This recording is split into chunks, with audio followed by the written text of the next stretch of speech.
everyone. My name is Mark Weeding. I'm the Dean of Students and the co-chair of the graduation weekend. Our ceremony begins shortly, so we ask that you please find your seat and also silence your phones so we can avoid any disruption during the ceremony. And of course, a reminder, if you've got, this is our typical morning meeting reminder, if you've got your butts in, please keep them out so we can pay attention to what's going on in front. Before we get started, a few brief thank yous and then also a couple of brief instructions for the ceremony. So in terms of thank yous, we definitely need to thank Mr. John Lewis and Mrs. Christy Gravis for their leadership throughout the year, Ernie Darling and Richard Spray for every aspect of our facilities and equipment, Linda Stahl, Trish Rudolphs, Kim Bess, and Caitlin Creasy for all the fine-tuned detail work behind the scenes that you don't really see in front of you, along with Melissa Haber and Reed Henry in the business office. Marie Thomas, Mike Kaler, Jessica Connor, Victoria Windmiller, Tom Chachey, and Ryan Asprian have managed all the communications, printing, publicity, and technology needs. And as I'm saying this, you probably, we need to acknowledge our thanks. We have some interpreters here today as well. As I'm reading through that fast list of names, I apologize for that. So let us thank that whole team together before we begin.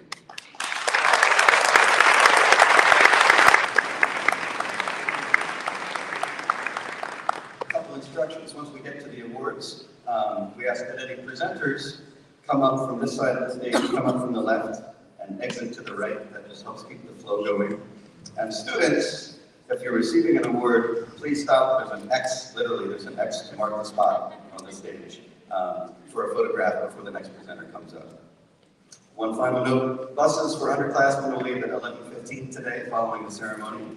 And seniors will remind in a bit, they'll be staying on campus for graduation rehearsal following the ceremony. It should wrap up before noon.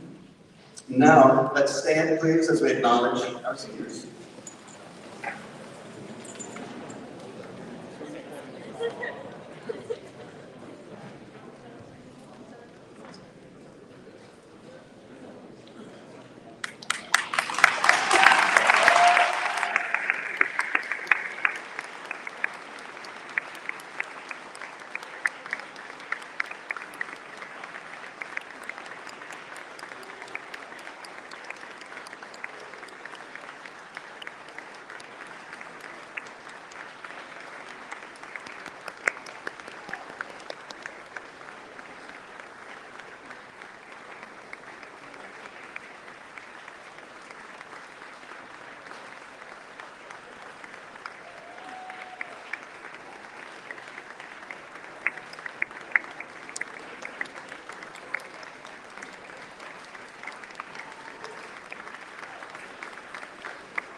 Good morning, everybody. Morning. As president of the student body, I am honored to welcome each of you to the 2023 Reading Writing Awards ceremony at the Gunnison School. Their ceremony is about the hard work and dedication of Gunnison students striving for excellence in all areas of pursuit. Today we recognize both individual and collaborative efforts as we celebrate the many accomplishments of our community. It is my privilege to introduce our head of school, Mr. John Lewis.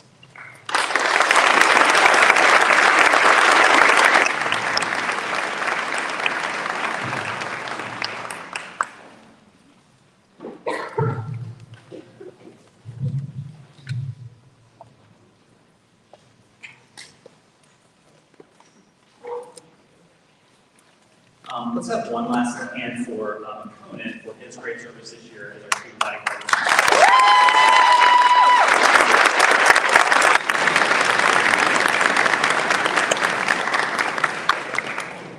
Good morning, everyone. Welcome to our Green and White Awards to celebrate the class of 2023. Today, we reflect upon the year, we celebrate Gunston, we hand out awards, and we say just a few words about the class of 2023. Mr. Whiting started with thanking a lot of other people, but I do feel it's important to take a moment and thank the two people who were the co-chairs of our graduation committee. That is Mr. Whiting, and then right there in the doorway, Ms. Linda Skull. Let's give them a big hand.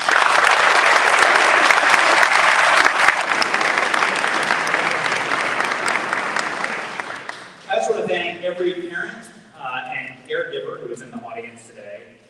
As the saying goes, parenthood is the only job where you constantly are asking yourself if you're doing it right, while also realizing simultaneously that there is no instruction manual. I want to thank you for the endless hours, truly endless hours of care, support, driving, feeding, providing, nursing, policing, firefighting. You've truly been extraordinary partners with Gunston during some of the most difficult years in recent memory. This is a group of young people who possess character, responsibility, independence. Their future is very bright, and they would not be here without you. So let's have a big hand for every parent.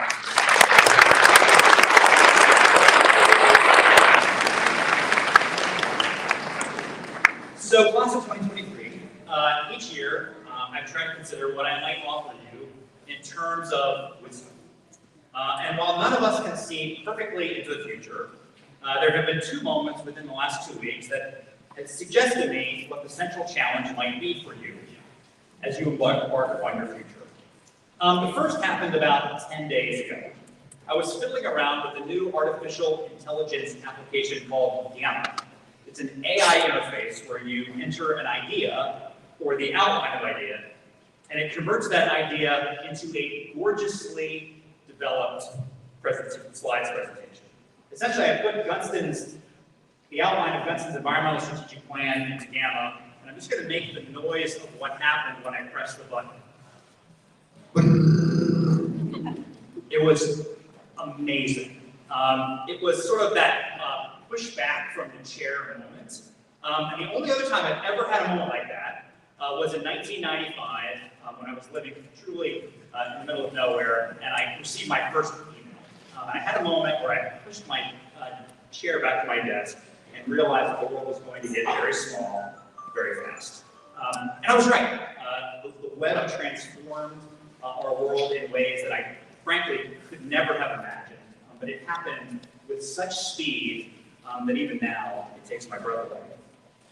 I do not think we are actually overhyping this. In fact, I think, having had this experience over the past few weeks, that we're actually underhyping it, and I expect that in something like 10 years or less, we are going to look back quaintly, like those of us who used to have to use maps to find our way to places, and chuckle at how things used to be.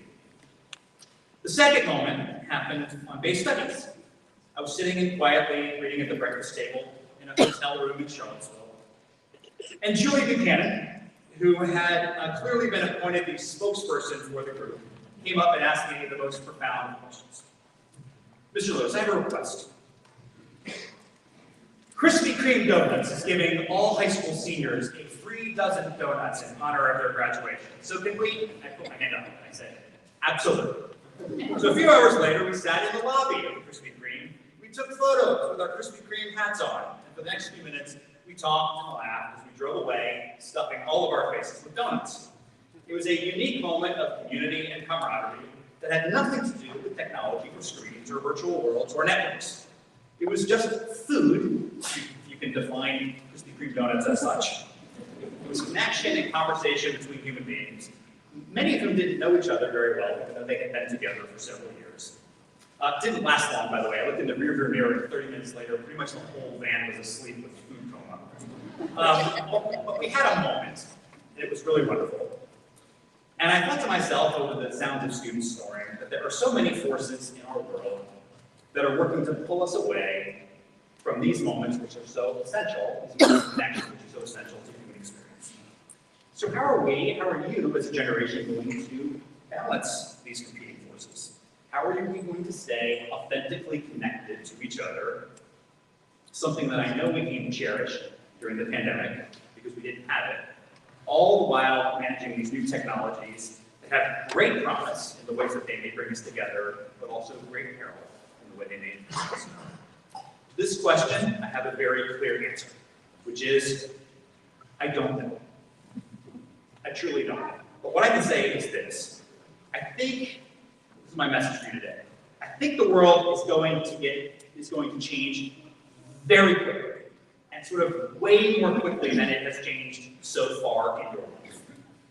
So I'm really simply advising you to be alert and to get a strategy, to think about a strategy as these changes happen, recognizing that both good and bad comes with any change.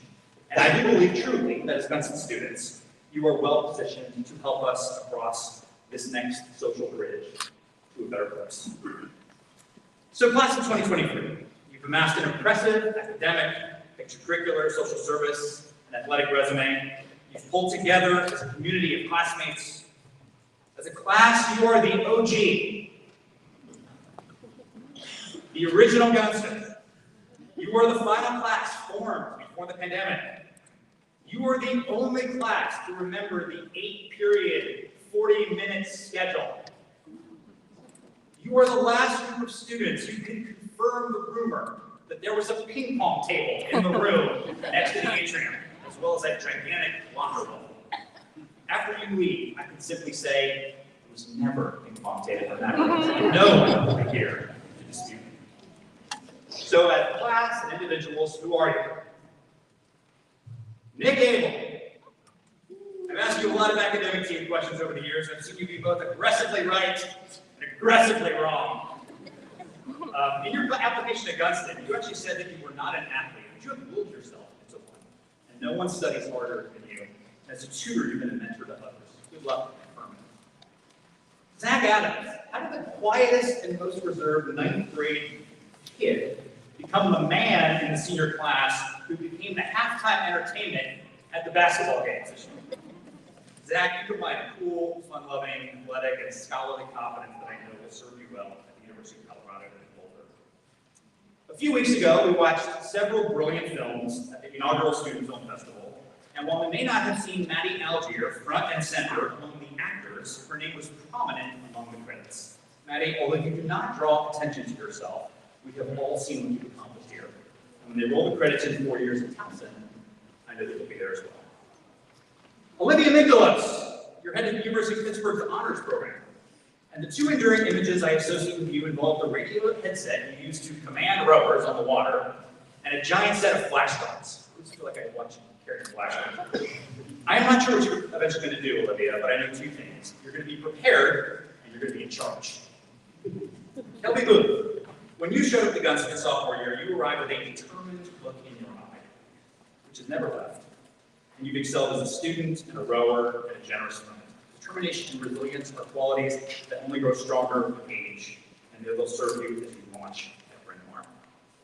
In Mackenzie Brown's Gunston application, she wrote that the most interesting thing she ever learned is that on an average day, the heart produces enough energy to power a truck for 20 miles. With that fuzzy backpack, your warm smile, and a big heart, probably double that truck's daily mileage.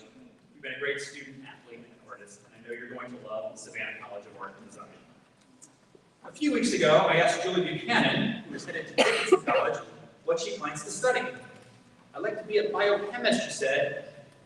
Oh, and I don't know, maybe cure cancer? So when I look back at her Gunston application in the section where it asks what she wants to do in the future, Julie, you had written, I'd like to be a biochemist or a Broadway star. Kate Campbell, your joy in scoring goals in that final lacrosse game of the season was a delight. Your face was something to behold. You deserve that moment of senior glory. You're smart and hardworking and tough and a good communicator. So I know you're going to be successful at Belmont University in Nashville. For decades, this campus has been an archaeological treasure, but it took Nick Cerullo's passion for digging and discovery in our trash pits to help us realize this. Nick, your curiosity is genuine, and I know that you're going to keep digging and digging for knowledge at Hofstra. Sadie Cloud joined us in 10th grade during the midst of mastering the pandemic. It's fun to teach you, Sadie, and you always ask important and thoughtful questions. Meanwhile, I've never seen a volleyball player dive as aggressively and dangerously as you do. And that combination of dedication and competitiveness is going to serve you well at High Point. Tom De Los Reyes, TDLR. He's an intellectual and a great guy, headed to the cerebral confines of Columbia University. Tom, you always look like you're thinking deeply about something, because you are. And when I would see Tom's index finger rise in class, it was always his index finger, I knew that he would always have something profound, and perhaps a little something controversial to offer. Has there ever been an international student who has thrown herself into Guts' school culture like Celine? Sailing, lacrosse, the play, clubs, every single school social event, she was there with a smile and good cheer. Safe travels back to Europe, to university. Grace Evans, you're an energetic student, a truly gifted visual artist, and you're an essential member of our robotics team. I've also learned you possess a sharp and wry wit, employed with regularity to utilize a skill that fits your name, Grace. As you make your final college plans, we know that you're going to go on to great success. Charles Evans, we haven't had many long conversations, but I know that you have deep and wide-ranging interests, a genuine love of animals, a compassionate heart, and an intolerance for intolerance. You head out to the West Coast and the great state of Oregon at Portland State University. Olivia Pfaff, I'm glad you're going south to High Point University, since every time you walked into morning meeting, no matter what the weather, you were shivering. In your application to Guts, you describe yourself as wise beyond your years. And I think we've all seen that from the combination of intelligence, patience, understanding, and perspective that few people of your age possess. Henry Fong is head of George Washington University's International Affairs Program. Henry, you're a global citizen, a wonderful student, and as I experienced with you both in Italy and on base studies, you're totally engaged with complex questions like the structure of the Virginia company's charter. Who asks them? It's not a typical area. I wouldn't be surprised to see Henry sitting at the UN one day, like the head of a global organization. Off the field, Jenna Frederick is a delight. She's a generous friend, deeply kind, funny, and a dedicated student. On the field, she is a yellow card in motion. And she may have broken the all-time 4-year Gunson record for slamming into opponents and falling over on the sports field. She was one of the grittiest, least selfish, and truly competitive sportswomen I've ever seen. Good luck at High Point, Jenna. Why is Alana Grace so beloved by her peers? Well, when you're genuinely kind and cheerful, you do the right thing and work hard, you encourage others to be themselves, and you yourself are comfortable in your own skin. And when you're smart, cool, and humble, you're fun to be around. Enjoy the richness of Virginia Tech. Catherine Hansen is headed to Full Sail University in Florida. Catherine, you are one of a kind, and we traveled together quite a bit this spring, first in Italy and then on base studies. Beyond your success in the classroom, recently on the tennis courts, you're incredibly curious and engaged, all the while remaining delightfully old-fashioned. You still send handwritten birthday cards and thank you notes. It's those little touches, Catherine, that we're going to miss and that make people feel valued. Natalie Henry, I have known you for a long time. And since the first time I said hello to you, as a 5-year-old, and pretty much in every interaction since, your facial expression towards me has been skeptical. About your future, however, I am not skeptical. You started at Louisville University. You've grown into a bright, determined student, a talented computer scientist, an accomplished and decorated athlete, and a generous friend. Where's Cooper? Well, when Cooper Hightower was an 8th grader, he was asked about 3 things he would take with him on a desert island. And he responded, a Bible, water, and a hook for fishing. He also added a 4th thing, his dog. I know that I give Cooper permission to take whatever he wants on this island, which I would imagine would be his family, his friends, his truck. Hopefully there'll be no speed limit on that island. The cowboy hat he wore at prom, and the leather jacket he bought in Italy. He's off to an island where 3 other Hightower boys live, which is Palm Beach Community University. To the core of her bones, Eli Ireland is a healer and invested in the values of environmental sustainability and social justice. She's been a powerful voice in the mental health and SDLC clubs, both of which seek to give voice to those on the margins. Eli, I know you'll never lose that kind, accepting nature, that you'll share that energy with your new community at Fly Crew. You need some water.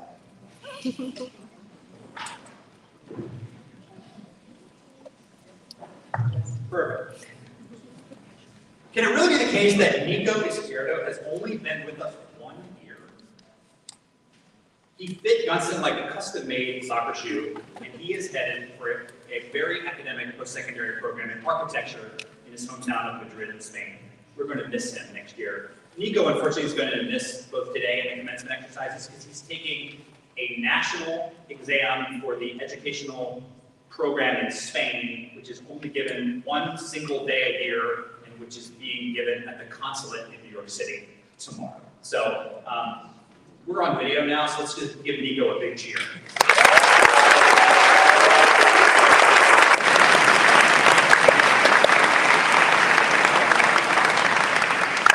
One of my enduring images of Cy Johnson is watching him do pull-up after pull-up in Herrenhouse.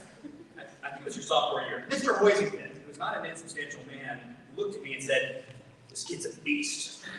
Cy, beyond your pull-up giftedness, you're strong in so many other ways, in terms of character, empathy, as a student, and as a future engineer, where Dr. Wilson has marveled at your abilities. You are launching at Connecticut College.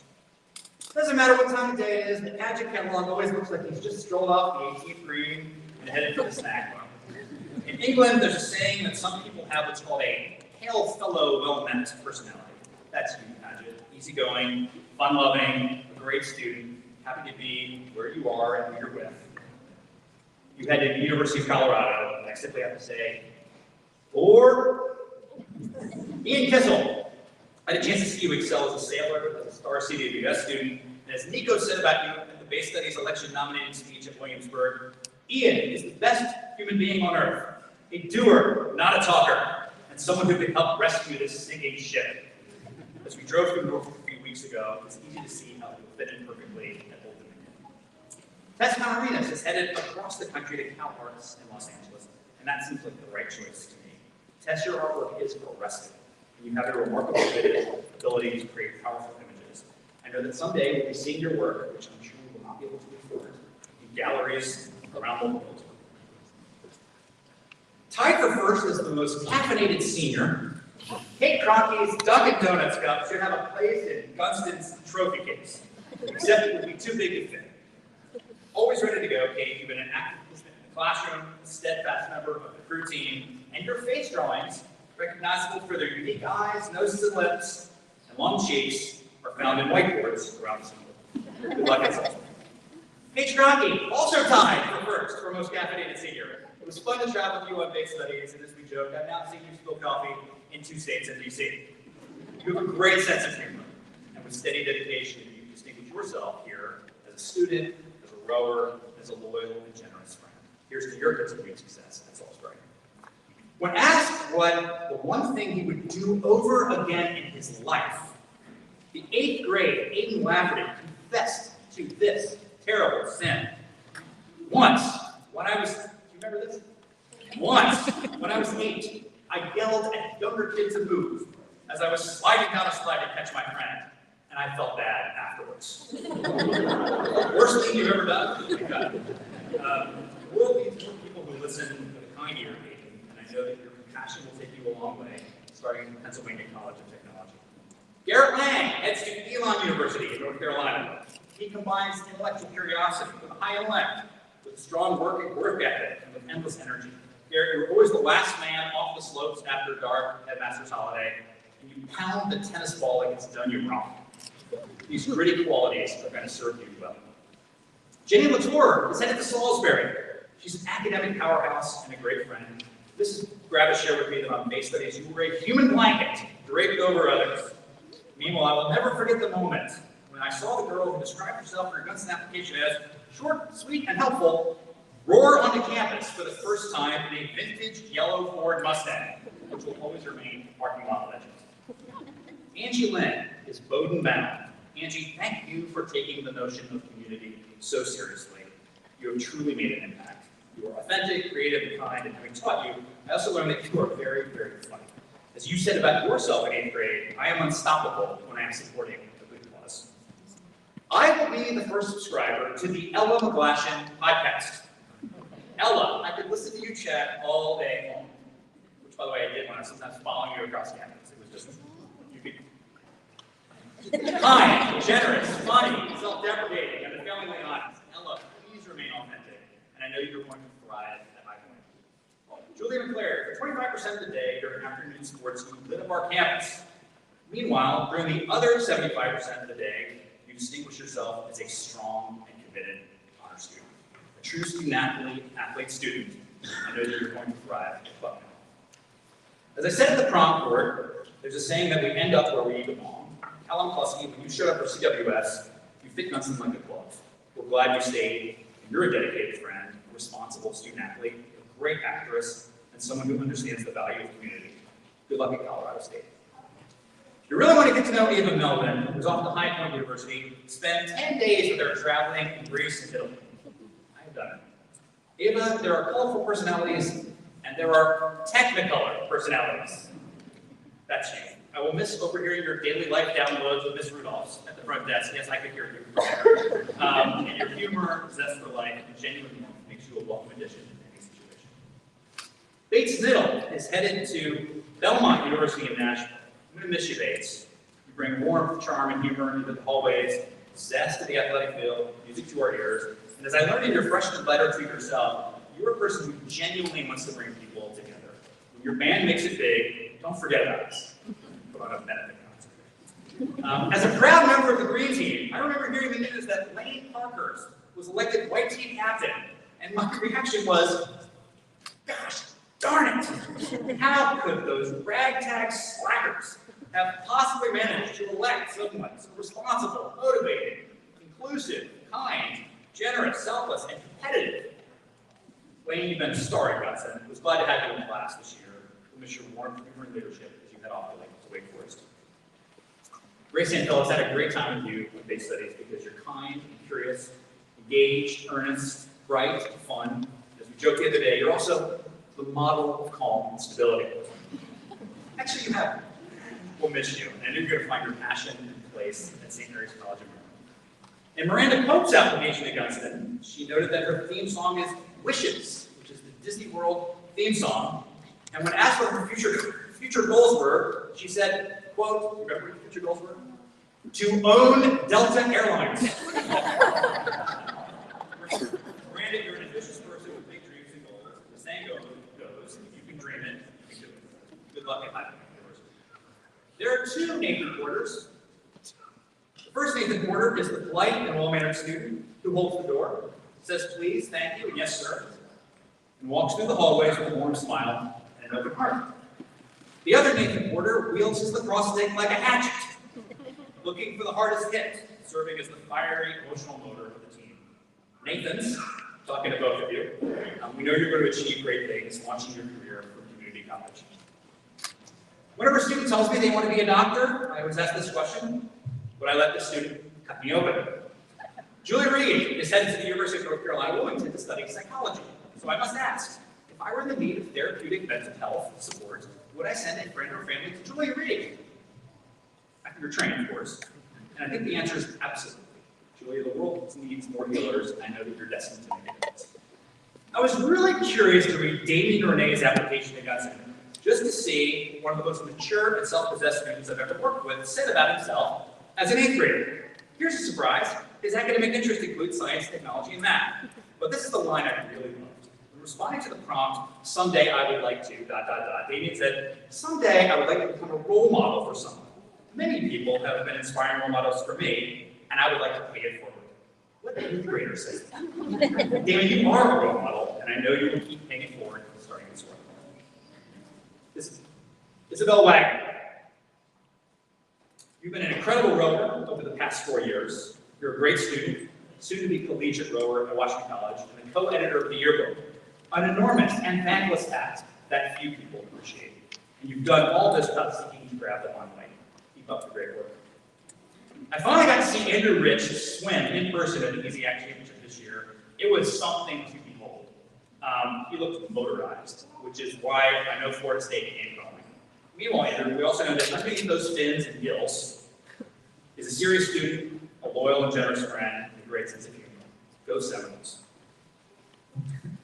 Makona Saleh-Selassie is headed to Tulane on an NRTC scholarship. When asked in his Gunson application, the 3 things he wanted to take with him on a desert island, and you'll need to know the literary reference to get this. One was a copy of William Golding's Lord of the Flies. Because I really had to think about that. Yet having seen your boundless intelligence, resilience, athleticism, and charm, I had the feeling that you would find a way to get off that island, or to run it, pretty sure. Who is Aaron Sanderson? Is he a brilliant student, college-level soccer player, a virtuoso violinist, or as one of my friends likes to say, a good dude? The answer to all of these things is yes, he is all of these things. All done with little fanfare. Aaron, it's no surprise that the United States Merchant Marine Academy, whose motto is acta non verba, identified you as someone that they wanted. Mackenzie Smith, simply put, you are amazing. Given the challenges that you have already navigated during your life, I know that you are going to continue to excel and inspire. You have made such a difference here. As a student, as a friend, as a community leader, Flagler College is getting a remarkable person. The 8th grade Will Stewart was asked what his theme song would be, and he wrote, "It hasn't been written yet." But when it is, it will be positive about being a good person. Well, we will miss your stylish approach to life, your sharp wit, your determination and dedication as a student, and your philosophical nature. It only seems appropriate that you're headed to Athens next year, as in Athens, Ohio, University. Fintiki, you're a sensitive soul, and you're a talented, gracious, musical, and thoughtful person. Between your efforts in the classroom with a soccer ball, and such your jamming abilities with guitar, we are going to miss you. You're headed to a place as hip and cool as you are, which is College of Charleston. Who is going to ask questions in large assemblies now that Liam Thomas is leaving us? Liam, you are a friend to all creatures, both human and otherwise, and an encyclopedia about the natural world. When I think about the match between you and Delaware Valley's program in zoo studies, I simply think, Aiden Troutman, we're going to miss that flowing red hair blazing past us in the afternoon as you head to Emory and Henry. I have to confess, Aiden, the first cross-country practice I observed did not suggest to me that you would someday become a college runner. But what I could not see at that first practice, in that first outside observation of you, is what was inside of you. A burning determination to succeed, second to none work ethic, bolstered by a truly kind soul. This year, there was a senior who showed up at academic team practice. Her head was filled with an encyclopedia of cultural, artistic, and useful knowledge. And when I asked this student, "Where have you been over the past 3 years?" she shrugged, as she does, and said, "Health and Nutrition Club." Riel Tyler, it's been such a pleasure to see you this year. You're an intellectual sophisticate, a future tastemaker, and you're headed to one of the country's great cultural cities, New Orleans and Tulane University. Some people are worried about the safety of the American power grid, but not me, because if electricity ever goes out, and if we can just connect Autumn Watson to the system, and her energy will keep the lights on up and down the East Coast. Autumn, there is a single word that I would use to describe you, but I have to say it multiple times. Go, go, go, go, go, go, go. Rowing team captain, yearbook editor, champion gymnast, dedicated student. You're going to thrive on the dynamic campus of Rutgers. Yining Wei. Okay, whose signature phrase and hand gesture is, "Mr. Lewis, I have a question." I remember helping you tie your tie on the first day of 9th grade and then sending you to YouTube for a secondary lesson. This guy needs to be celebrated for never missing a second, not a second, of online class during the pandemic, always with his camera on, despite living on the other side of the planet where class was happening in the middle of the night. University of Washington is getting a kind, a dedicated student, and a philosophical thinker. What did the 8th grade Oliver White say he would bring with him on a desert island? A Fender Stratocaster, a Fender amplifier, and a genie in a bottle. Oliver, you've had a great career as a student, athlete, musician. We're delighted to know that you'll be protecting our national security as you head to the University of Rochester on an NROTC scholarship. During the spring of the pandemic, Jason Yeh was one student that I saw regularly as he walked up Hudson Road with Daniel Thom to play tennis to pass the time. For Jason, who was in the running for the world's nicest guy competition, the pandemic meant he did not get to see his family at home for a very long time. But Jason, you've been an amazing member of this family 4 years, and I know you're going to excel at the University of Illinois. Alfred Joe has been a wonderful student at Gunston and helped our tennis team win the EZAC championship this year. Always a model of manners, you've been a great citizen since you've arrived. And Ms. Bess, who is your host parent, tells me you've been a remarkable help to her at home over these years. Good luck at Penn State. So that is the class of 2023.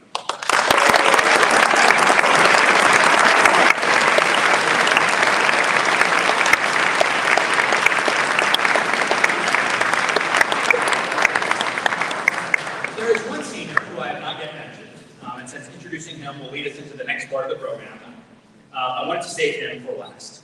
The Samuel A. Middleton Award, named in honor of one of our two founders, is Gunston's Valedictorian Award, given to the senior with the most distinguished academic record during their career at Gunston.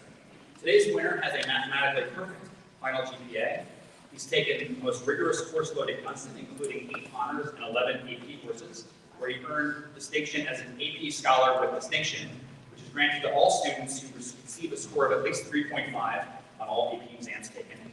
This year, he was named a National Merit Scholarship finalist, which means that of the 1.5 million American high school seniors, those of you counting that represents 18 million Krispy Kreme donuts, he was in the top 7,500. That's the top 1/5 of 1%. Having taught him this year, I could say that in my 30-year career, I have met few students who are his equal. Not only does he grasp complex concepts quickly, but he extends those concepts across domains. I've also coached him on the school's academic team, where he finishes as the school's second highest scorer of all time. His memory is prodigious. His mind is special, and his desire to learn and grow is authentic. While the Middleton Award is an academic honor, it's worth noting that this year's winner can also win the Character-Atorian Award. I have never heard him utter an unkind word about or to others. He is humble about his capacities and achievements. He's inclusive and supportive classmate, athlete, and leader. In his free time, he's anchored our EZAC Championship cross-country team and our state championship triathlon team. Note the banner to your right. And he's a stalwart member of our Modeling Men and mock trial teams. We're going to miss him. In the fall, he's off at Princeton University, where we know he will represent himself, his family, and Gunston with distinction. Please welcome the remarkably worthy recipient of this year's Middleton Award, Mr. Zach Mitchell.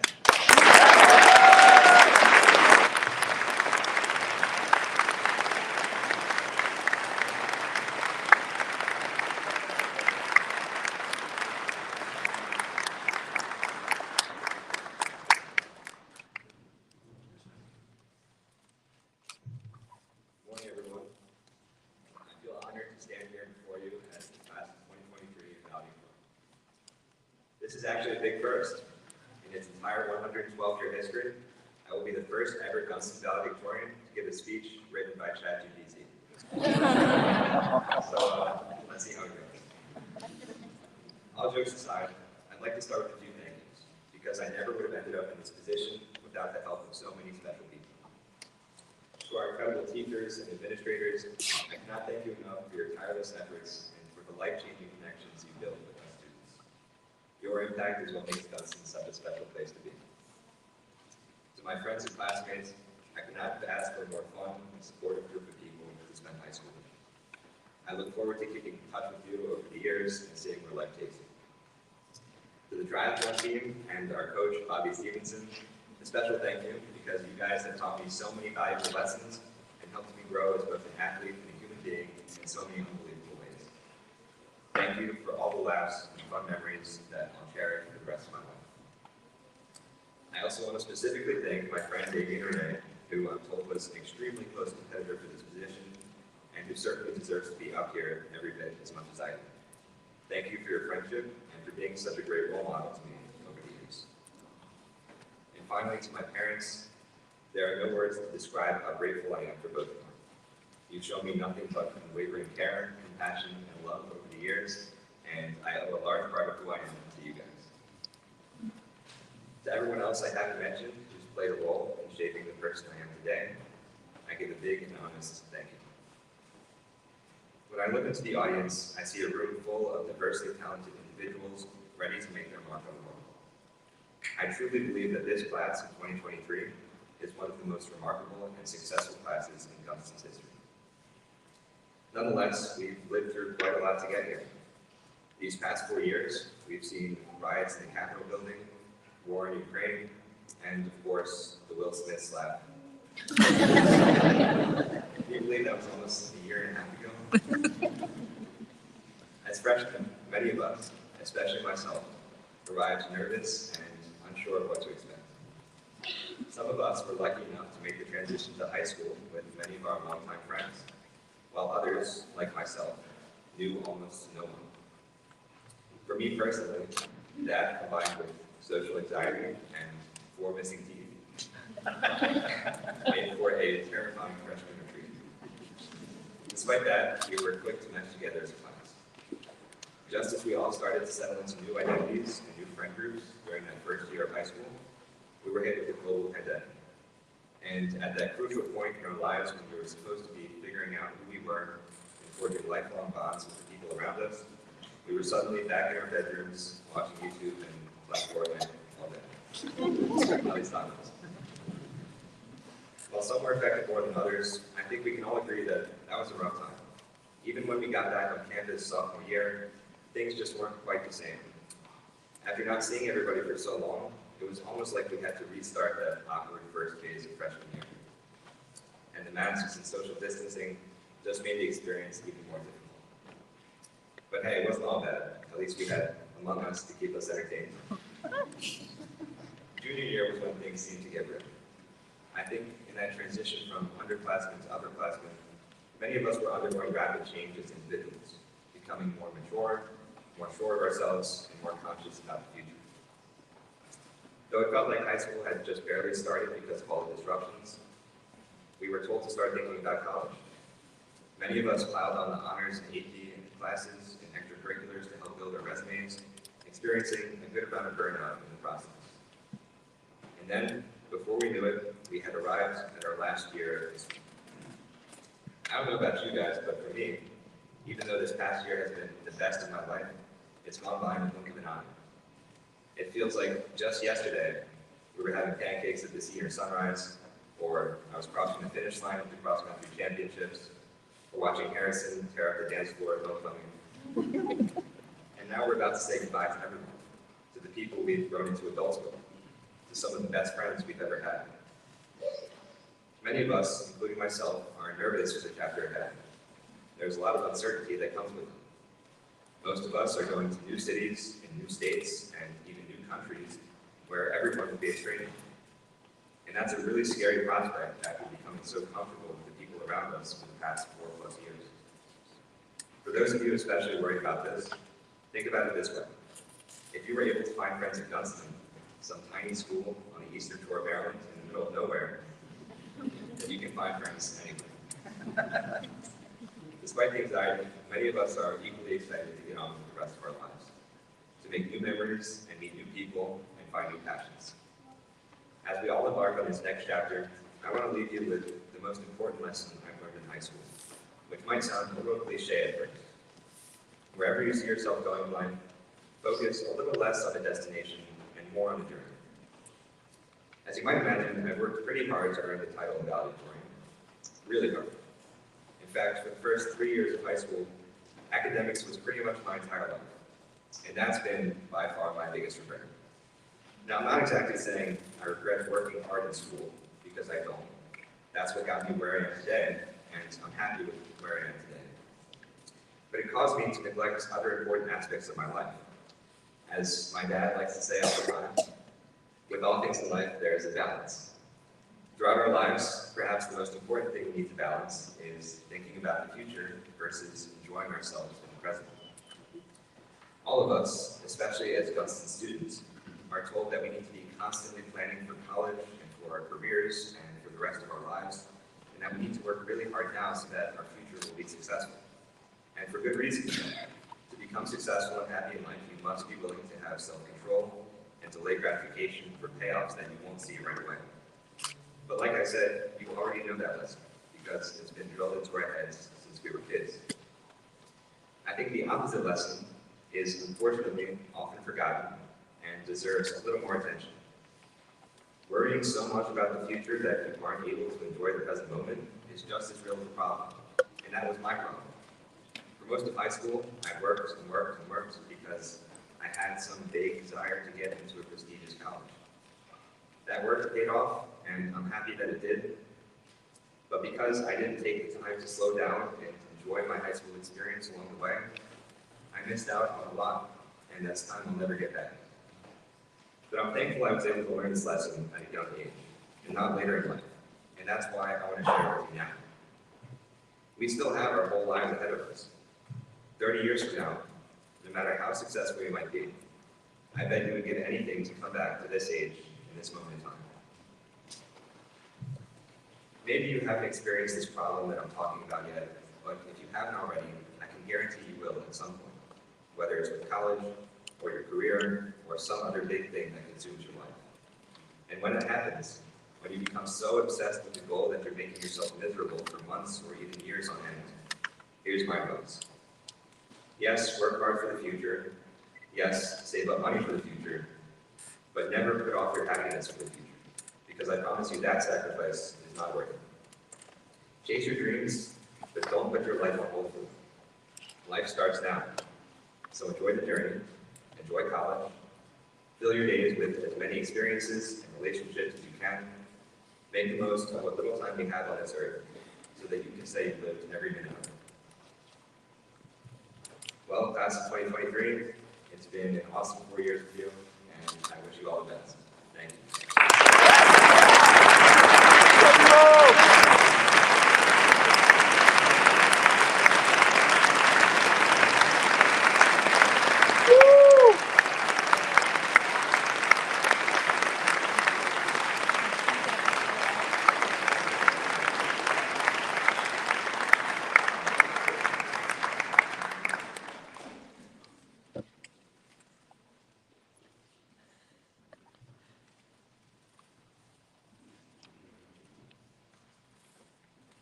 Zach's name will be etched into the Emotion Award plate, which will be viewable for all time here, guys. Zach, well done. Congratulations again.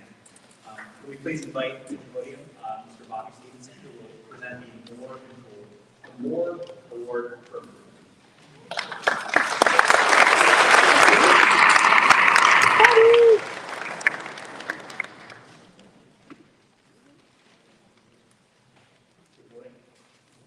The Moore Award for Improvement is voted on by the full faculty and given to the senior who has demonstrated the most significant personal, social, and academic growth while a student.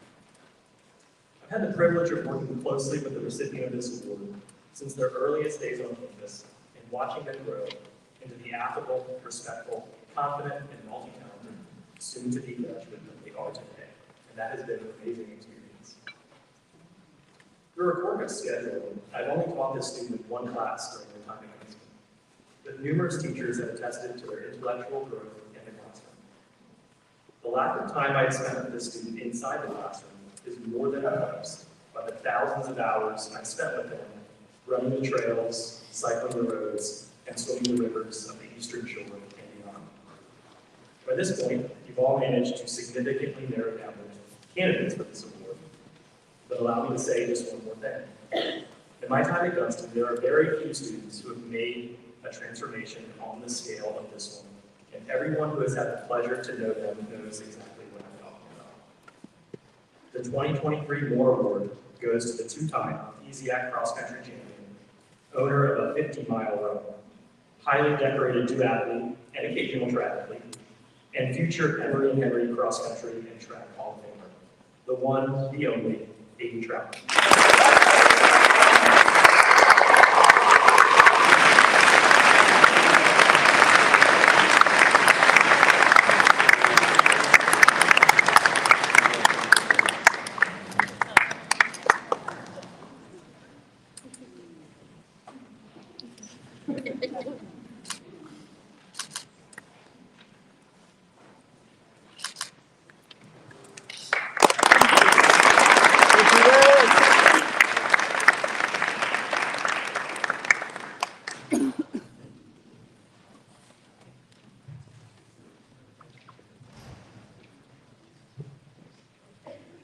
All right, I get nervous when I do this with students. I need your help.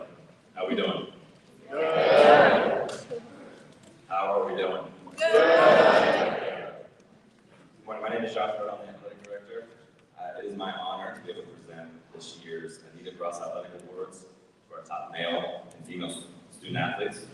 I'm grateful to share the stage with the award's namesake, Miss Anita Bruss. Miss Bruss was the first and only Gunston Athletic Director for 37 years, all at age 21. During her tenure at Gunston, she guided and expanded the athletics program from a small girls-only boarding school program to a robust interscholastic, coeducational, multi-sport program. Aside from the generous and invaluable mentorship that she continues to offer to me, her list of accomplishments and contributions to the school and the athletic department are endless. Therefore, in her honor, it is my pleasure to present the Anita Bruss Athletics Award to this year's recipients, both of whom demonstrated service to their teams and teammates, service to the school and community, and who live out the values that we strive to instill in each member of the student body. In a class with many worthy candidates, I will list some of the most notable accomplishments of this year's male recipient. This student is a three-sport athlete, playing soccer in the fall, basketball in the winter, and lacrosse in the spring for all 4 years of his high school career, earning him 12-star honors.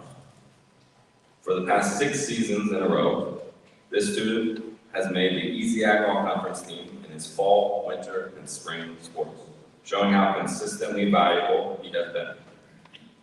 As a community member, his peers affirmed his capacity for leadership by voting him a green and white captain.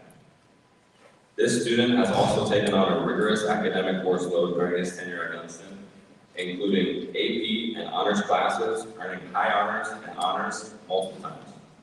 In recognition of his academic and athletic leadership ability, he was awarded an Navy ROTC academic scholarship, which he can use next year at Tulane. For these accomplishments and many more, I'm proud to announce this year's male recipient, Makonnen Salah.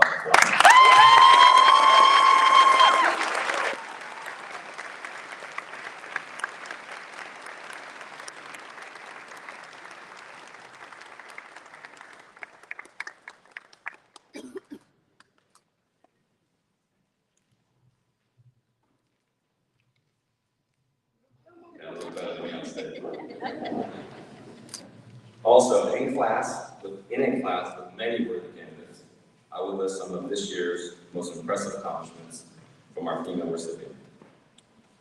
This student earned a spot on the National Field Hockey Coaches Association High School National Academic Squad with a 3.86 GPA, as well as a spot on the NFHCA Senior Impact Team, where student athletes are recognized for their character-based contributions like community service and for leadership roles.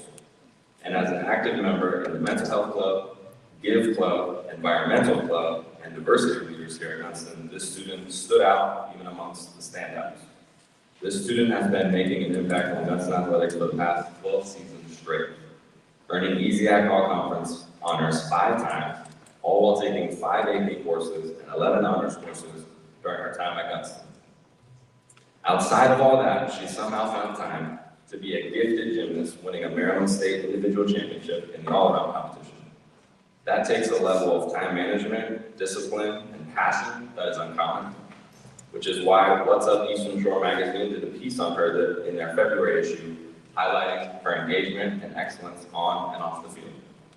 This student's drive has left them quite a legacy at Gunston. We can't wait to hear about all the great things you go on to do as you continue your athletic career at Bucknell next year. This year's female recipient, Juliet Blair.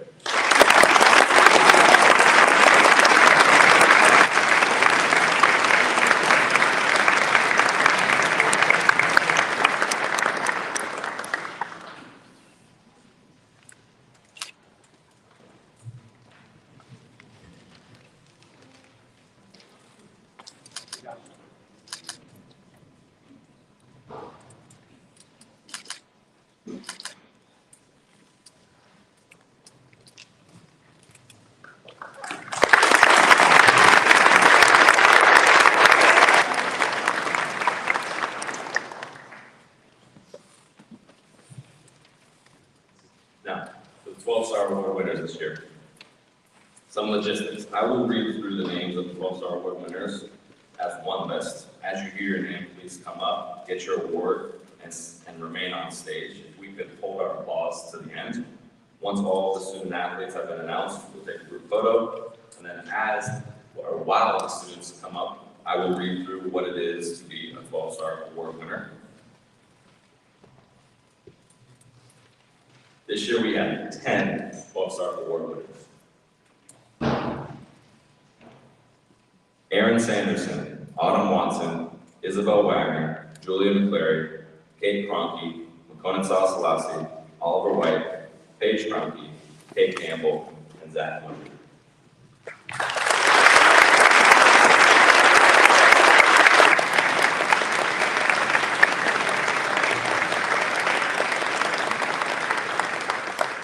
What is the 12-star award? Years ago, Miss Anita Grass implemented the 12-star award to recognize those student athletes that for the past 12 seasons have dedicated themselves to their Gunston interscholastic athletic teams. Being a member of a Gunston interscholastic athletic team for all 3 seasons for 4 years straight, all while balancing a rigorous Gunston course load, requires a level of commitment, drive, and discipline that merits recognition and appreciation. So on behalf of the school, your teammates, your coaches, and myself, thank you very much for everything that you've done for Gunston Athletics. And we honor them one more time with a round of applause.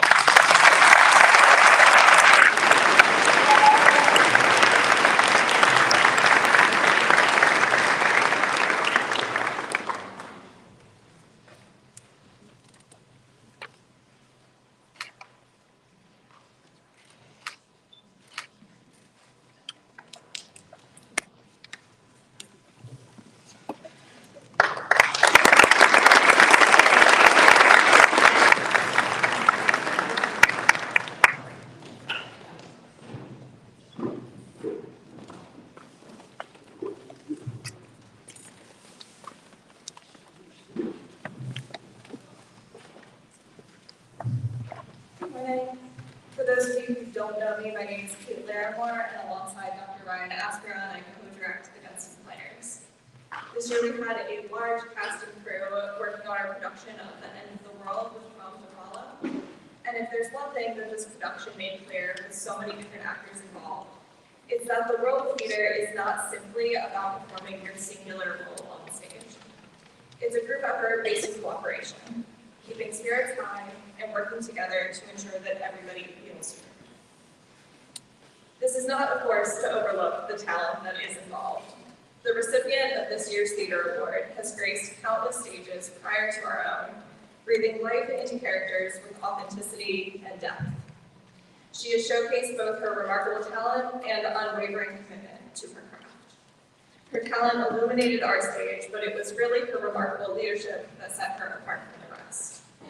She effortlessly guided her fellow actors, encouraging them to reach new heights and pushing them to deliver performances they didn't know were possible. In her presence, her peers found both a role model and a friend. She has shown us all what it truly means to be a young actor, willing to invest countless hours into rehearsals, perfecting every line, every movement, and every expression, while also uplifting those around her. She is not only a leader on stage, but also off stage, guiding her peers through the challenges and triumphs of the sometimes exhaustive hours of rehearsal. And today, as we honor her achievements and contributions, let us remember that it is young actors like her who embody the spirit of the performing arts. They remind us of the power of storytelling, the transformative magic of the stage, and the profound impact one individual can have. We are proud to extend the 2023 Theater Award to Callum McCluskey.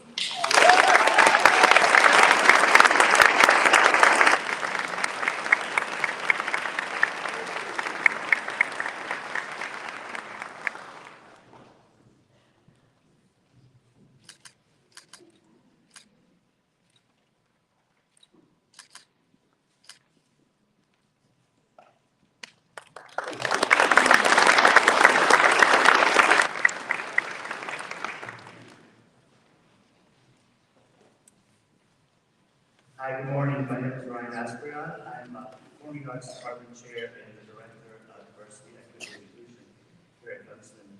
I'm here to present the Music Award for the Performing Arts Department. Traditionally, this is given to one senior who has expressed a demonstrated ongoing interest in learning and contributing their interest in music throughout their academic endeavors at Gunston. This was a challenge for me this school year, given the pool of talented, driven, and worthy musicians among our school community. Since coming to Gunston, I've had the privilege of working with some exceptionally talented musicians, particularly in this senior class. These young men are more than just talented musicians.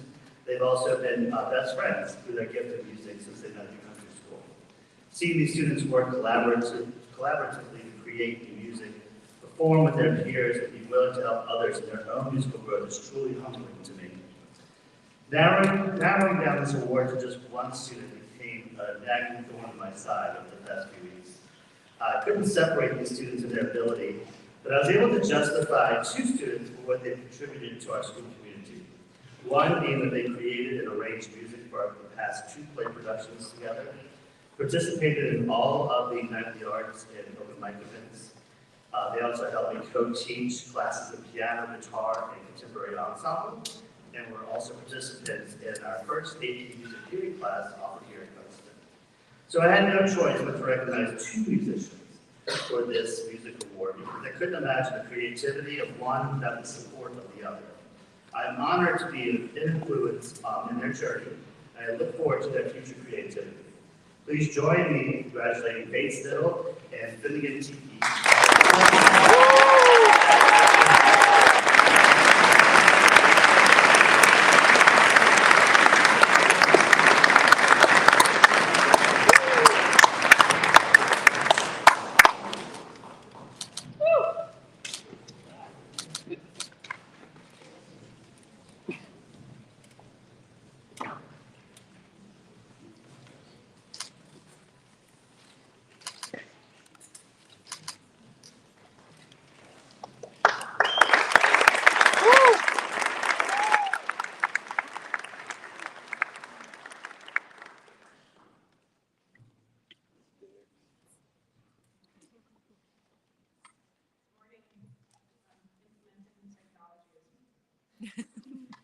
My name is Victoria Miller. I'm the chair of the art department. I teach all of the art classes alongside Jeff Connor and Mr. Dice. Is he here today? It's my honor to present the Fine Arts Award. So the Fine Arts Award is to recognize a student who throughout their time at Gunston consistently maintains passion and drive towards independent growth as an artist. From their freshman year to their senior year, the student is completely dedicated and engaged in the arts both on and off campus. While I've only known this student for 2 years, within the 2 years, I feel that I've come to know them very well, or at least I'd like to think. If throughout the day you were looking for this person, chances are they were in the studio. If there was ever any doubt, evidence of their whereabouts could be found on their hands, sometimes their face, their uniform, their new college sweatshirt, the tables, the sink, oh my gosh, the sink, the countertops, door handles, stools, easels, pallets, towels, perhaps even a few colorful footprints may have been found leading down the hall, through the atrium, and hanging a sharp left directly into the music room because this person has also been known to hold a few high notes for the band. Nonetheless, as an art studio, it's meant to be a bit messy. It helps with the creative process, or so it would be. A big thank you to the student for your contributions in this effort. But really, thank you for you. Thank you for your relentless effort. Thank you for your commitment in developing your skill and technique, for always being there during your scheduled class times, your homework periods, and whenever you have the opportunity, for all the valuable feedback and constructive criticism that you so naturally gave to your peers. Thank you for reminding me of the joy, passion, and greater sense of self that can be found just through art. Thank you for setting your goals high and not settling on that first college offer. You knew where you wanted to be, and that, my friend, is where you are headed. I am so incredibly proud of you. Again, thank you for you. That's come from me.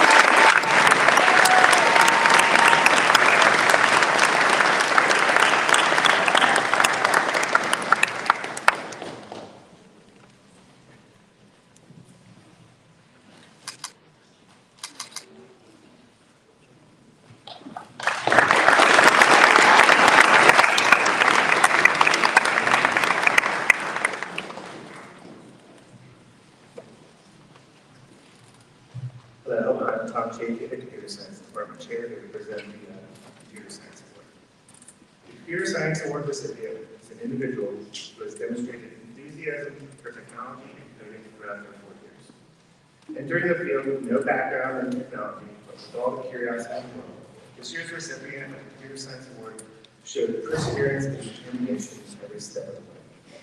She extended her own curious nature to those around her, encouraging others to dive into the world of computer science, even if only for a class.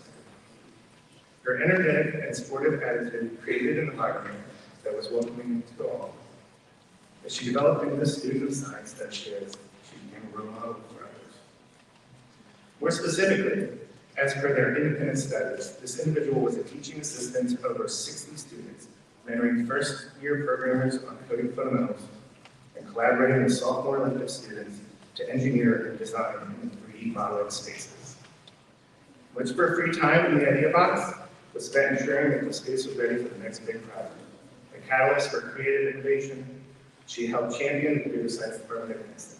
This is why I'm pleased to present this year's award to an individual who has demonstrated the spirit of technology, Autumn Watson.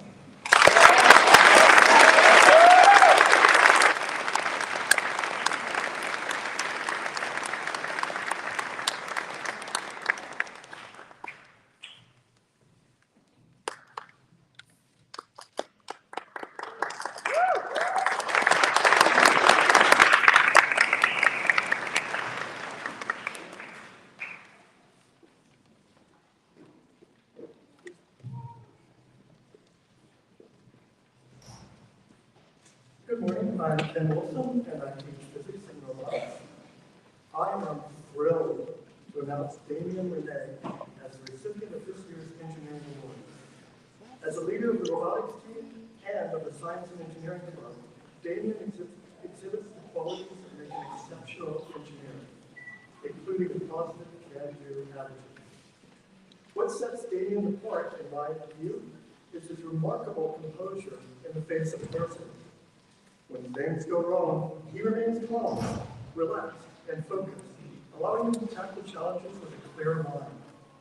His ability to troubleshoot, adapt, and find solutions under pressure has been a guiding light for robotics teammates, helping them navigate through difficult challenges and fostering a collaborative and fun environment.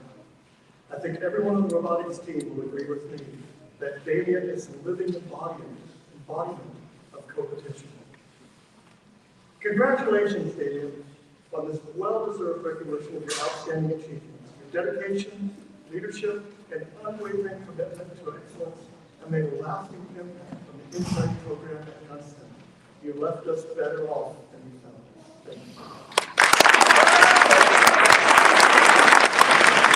Thank you, man.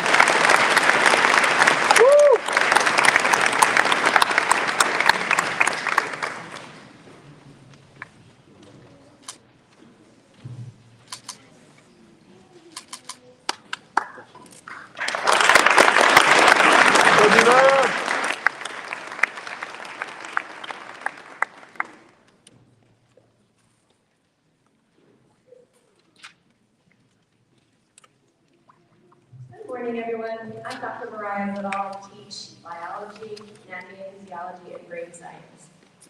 The Science Department Award goes to the student with the most outstanding performance, motivation, interest, and dedication to the study of science. This year, the department felt that one student clearly stood out. This student has shown a deep interest in the life sciences and distinguished herself as one of the most determined, hardworking, persistent, and resilient students in the sciences. She achieved excellence in every science class she took, including the advanced courses AP Biology and AP Chemistry. This student always completed assignments with her best effort and never settled until her understanding was clear, no matter how many questions or tutorials it took.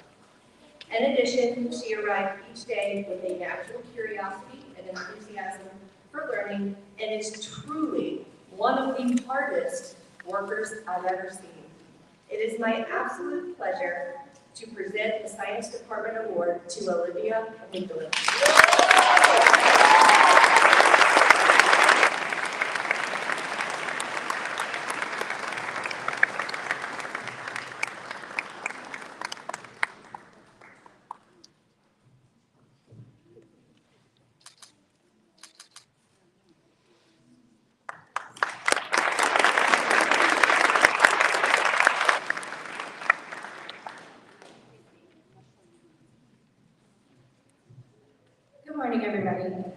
am Millicent Sheets, and I am the math department chair.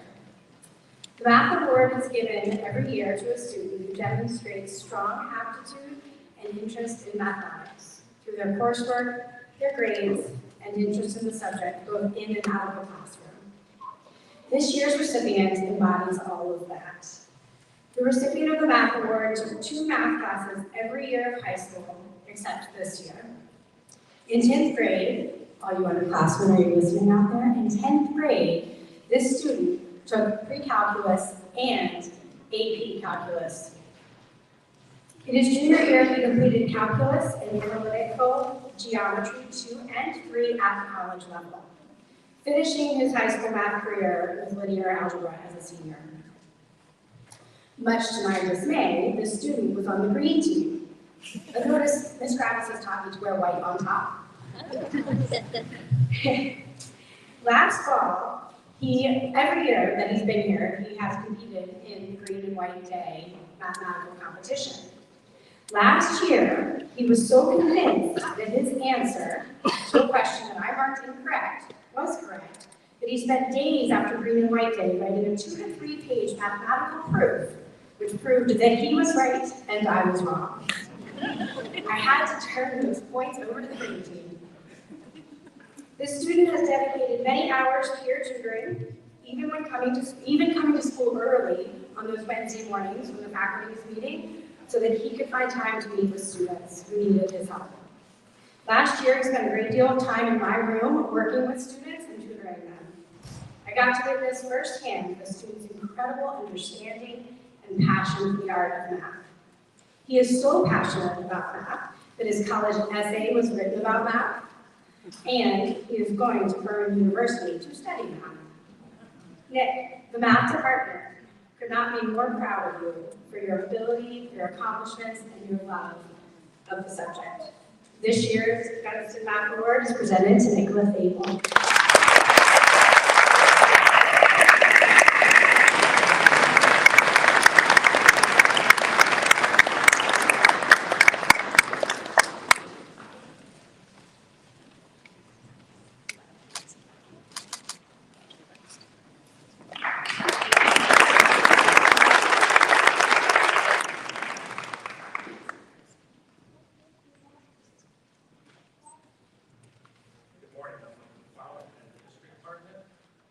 In 1918, John P.W. Best entered U.S. Naval Academy at the age of 16 while the country was at war.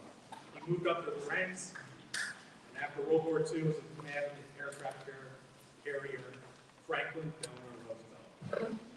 Captain Best was a graduate of Gunston, served as a board member of the Board of Trustees, and it's in his honor that the award, the Excellence in History, is given. This year's recipient of the Best Award has demonstrated all the attributes of an exceptional student of history. As a sophomore in AP US History, they developed their historical skills and were an important participant in class discussions. Last year in AP American Government, they showed an intense and open-minded curiosity about our political system. This year at AP US European History, they applied that approach to the study of the last 500 years of European history. Their open-minded curiosity and insight with historical and political development will serve the student well in the future. This year's captain of the John P.W. Best History Award goes to Tom Davis.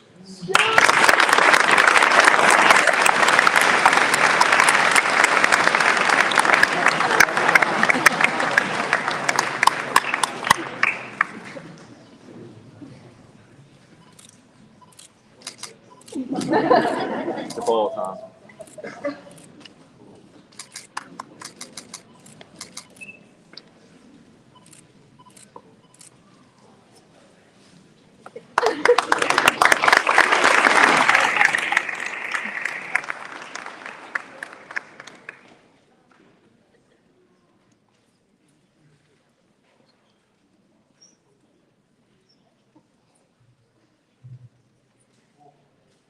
Buenos días. Good morning, everyone. The Spanish award is given to the senior who who has achieved an extraordinary level of production, comprehension, and interpretation of the language. In addition, the student has shown a genuine interest in the Hispanic cultures of the world. Throughout the years at Gunston, this student has been a remarkable example of dedication and commitment to learn the different skills of the Spanish language. His exceptional talent and countless hours devoted to honing his abilities set an exceptionally high standard for his peers in the Spanish courses they share. What particularly stands out to me is this student's capacity to attentively listen to others and maintain a humble demeanor in the classroom despite his impressive mastery of the subject. This student has also received 2 gold medals in the National Spanish Examination. I am excited to see this student be part of the Novograd's Bridge Year program abroad for undergraduate students at Princeton University, where he will be fully immersed in a Hispanic culture living in Costa Rica for 9 months. It is a pleasure and privilege to give the 2022-2023 Spanish Award to Zach Moser.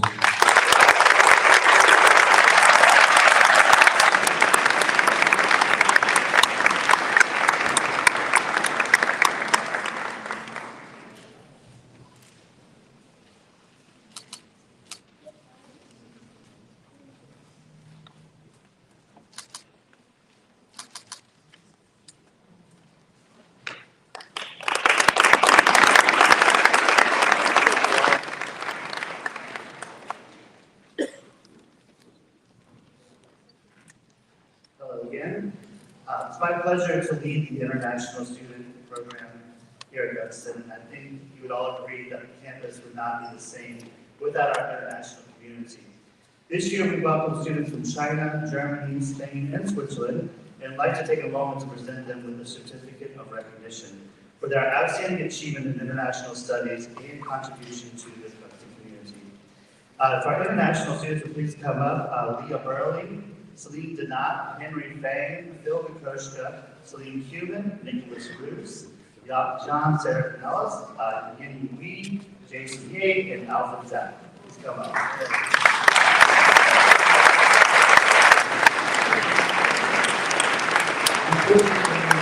Nico and Evelyn Loper are able to be with us here today, but we certainly wish them well as in their endeavors as going forward too. Thank you.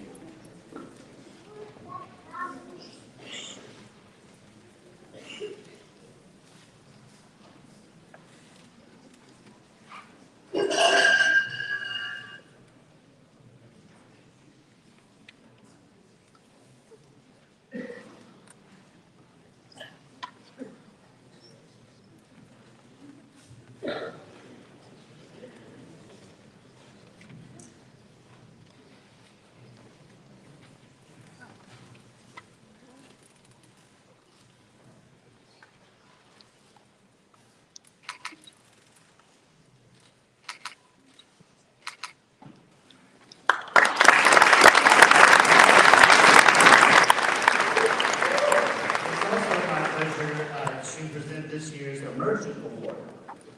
The Immersion Award goes to a first-year international student who has exemplified the spirit and principle of cultural and linguistic immersion.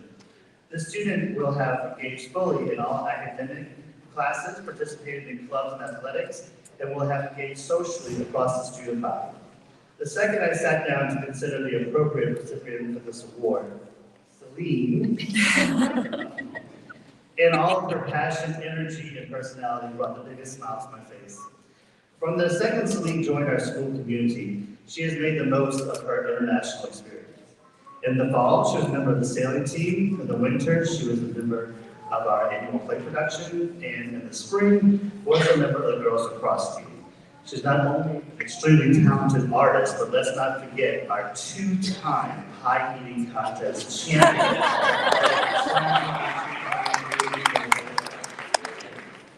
So Celine, we'll definitely miss you when you return to Switzerland, but always remember you have a home here with us in the United States. It's my pleasure to present the 2023 Immersion Awards to Celine Janai.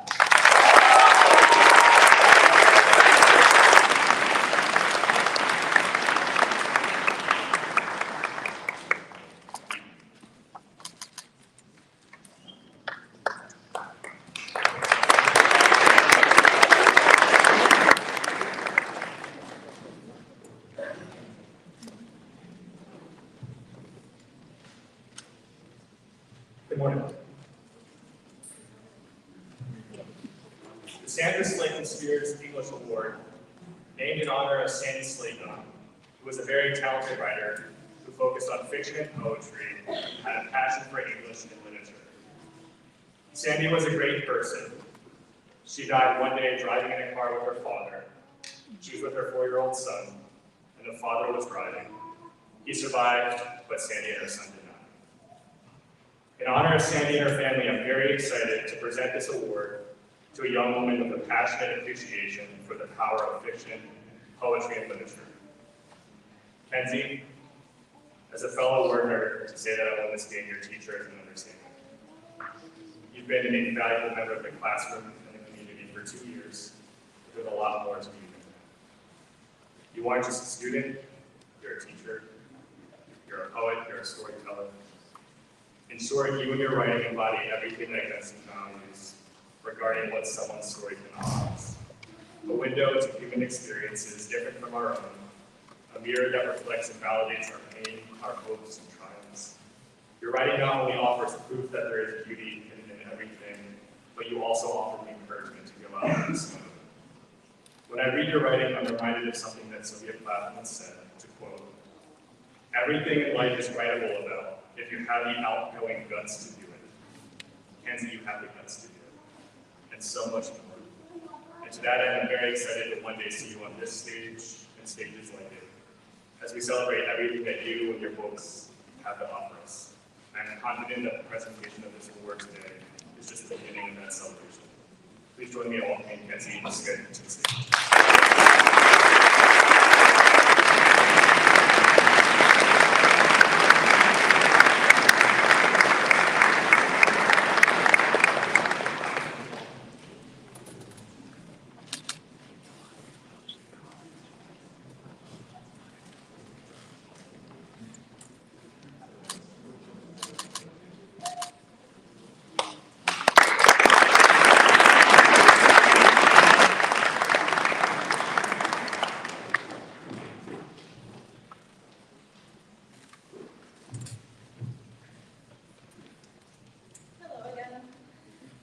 Ferguson Literature Award was named in honor of Kyla Ferguson at the time of her death by her husband.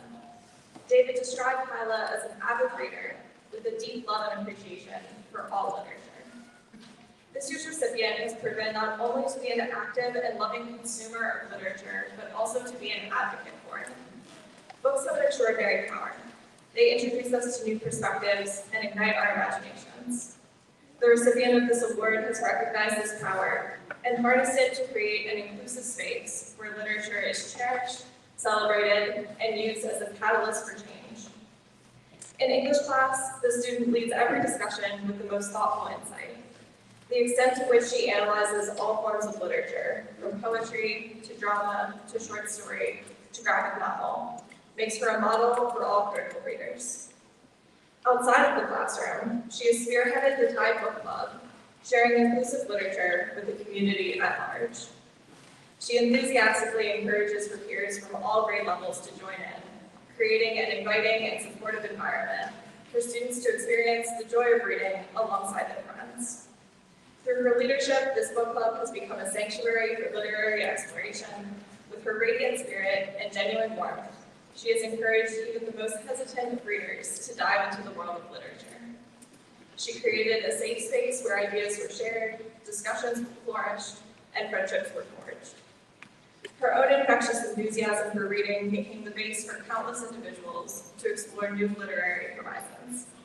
Today, as we honor her love for literature, let us recognize the impact one individual can have on promoting diverse perspectives and curating an interest in reading. I am incredibly happy to extend the Kyla Ferguson Literature Award to Geishin and Jelena Lin.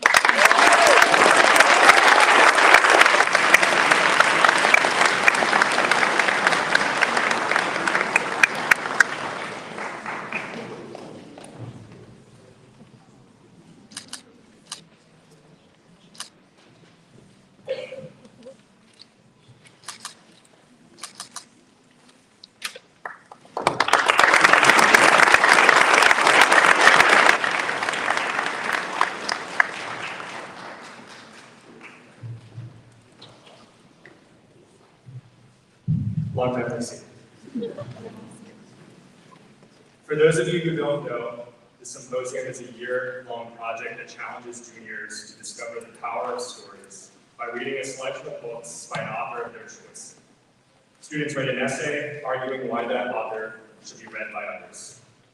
A lot of time is invested in writing about the details that many other people would otherwise overlook. And with that being said, I want to make sure that I thank all of the juniors for their hard work.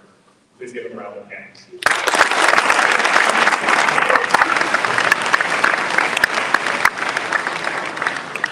There's also a long list of students who deserve to be recognized for taking their writing to another level. Students, if you could please stand as I call your name. Family and friends, I ask that you please hold your applause until all the names have been read. The following list of students for earning the distinction of high honors include Zoe Bazzelli, Trevor Green, Jessica Hammond, Abby House-Connect, Samantha Jane, Maren Neeland, Lucas LaFleur, Maddie Lutz, Luisa Melchior, Taylor Rayner, Annabelle Sinatra, and Isabella Taylor. Congratulations, high honors recipients.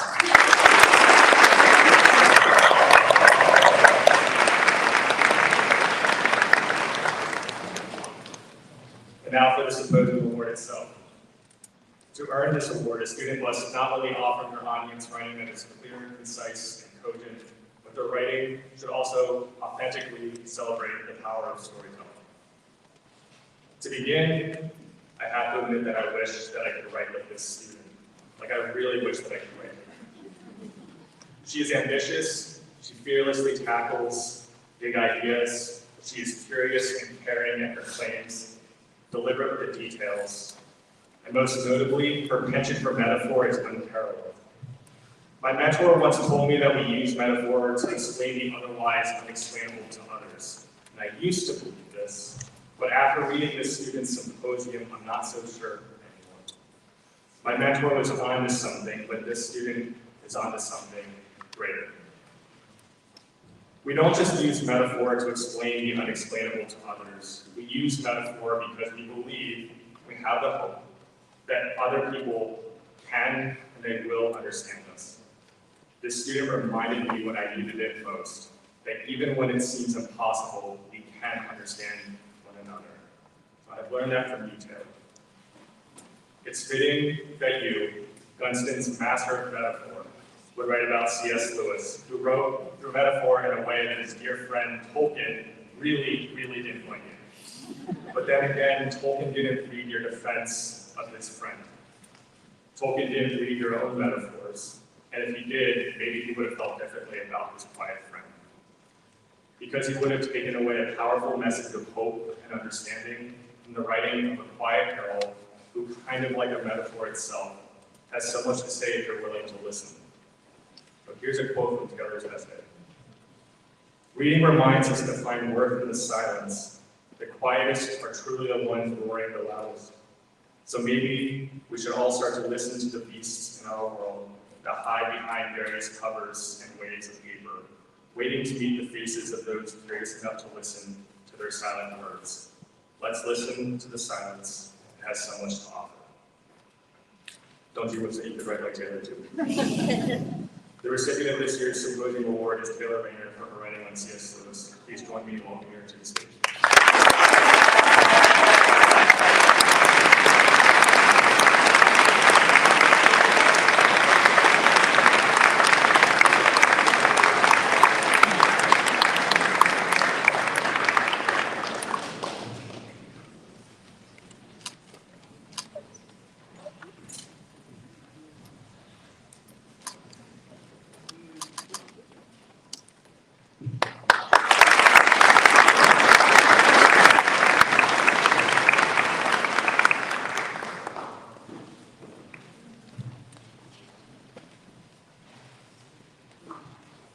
Now, something like the Symposium Award has the name of the award in its title, but this next one needs a little bit of description, so I'm going to have the student come up first to make sure they're hearing the description. Josie Burton, could you come up, please?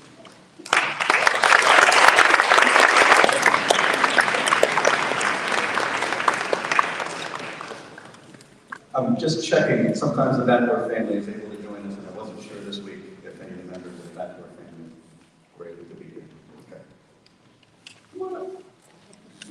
So Josie, the award you're receiving is named after Megan Batdorf, who was a member of the class of 2006. I had the pleasure of teaching Megan in the Gunston Chorale and the Gunston Players, and her family established this award in her memory. In addition to performing arts, Megan had an equal passion for athletics, including on-campus sports, as well as equestrian and swimming activities off campus. Like Megan in her junior year, the faculty has recognized you as this junior who is active and skilled in both performing arts and athletics. You are a fantastic teammate, a passionate volleyball player, always striving to improve, even pursuing individual lessons in your sport. This spring, you also took an active role in pickleball as a captain. This might be an understatement, but as a dramatic presence, you skillfully command the stage and have been a major contributor to the Gunston Players drama productions during your years at Gunston. The description of this award also states that the student shall exhibit personal qualities of leadership, camaraderie, community support, and citizenship. As a faculty, we agree. That sounds like you. An active leader in your school and a compassionate supporter of your peers. You are an individual of extraordinary character and engagement, and we're proud to present to you the Megan Virginia Batdorf Award. Congratulations.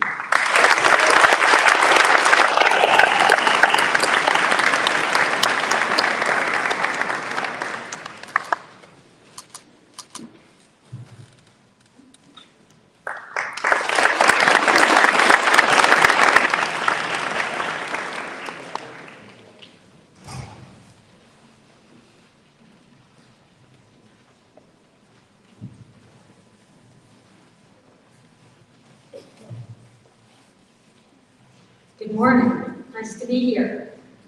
Claire Poussard was a class of 1996, a student at the Girls Boarding Day Mission. When she came to us from across the bridge to Learn Park, she was a little difficult. And a transformation occurred.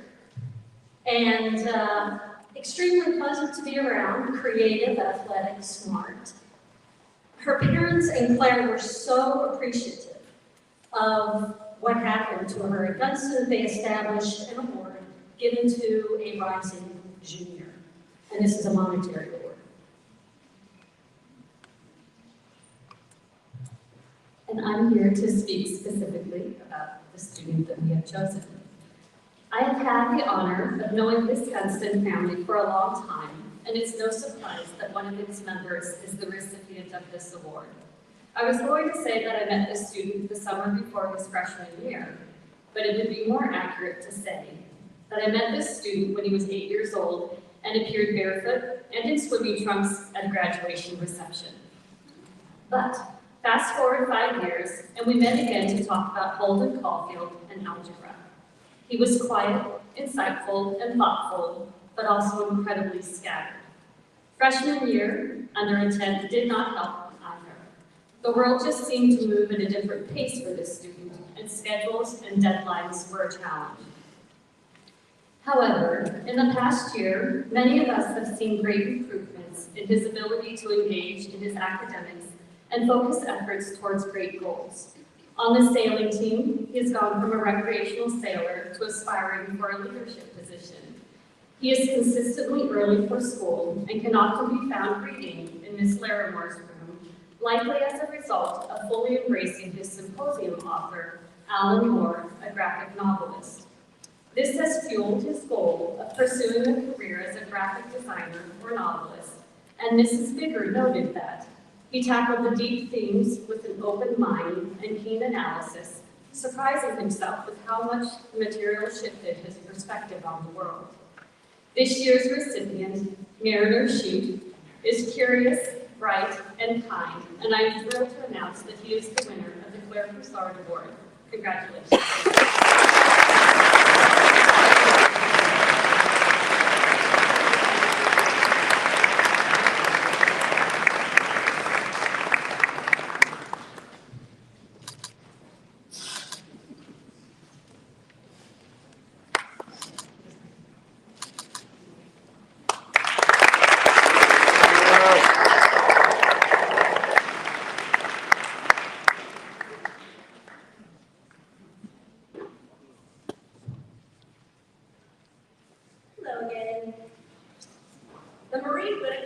Award goes to a student in the junior class chosen by the Gunston faculty as an outstanding student who demonstrates a high degree of academic achievement, a strong work ethic and moral character, and has contributed most highly to building a vibrant Gunston school community. This individual is known for her academic rigor, achievement, and natural drive to continue to push herself to tackle greater academic endeavors. She has successfully managed a rigorous course load as a junior, which included AP Government and AP Environmental Science, while also participating in the Chesapeake Watershed semester in the fall. In addition to being a model student and leader in the classroom, she is also a leader within the Gunston community. Her leadership positions include student government as class secretary, athletics as a starter on the varsity volleyball team and captain of varsity tennis, and as an environmental steward as a student leader at the Upper Shore Youth Environmental Action Summit at Washington College. It is my absolute pleasure to present this year's Marie Whitaco Award to Jessica Hammond.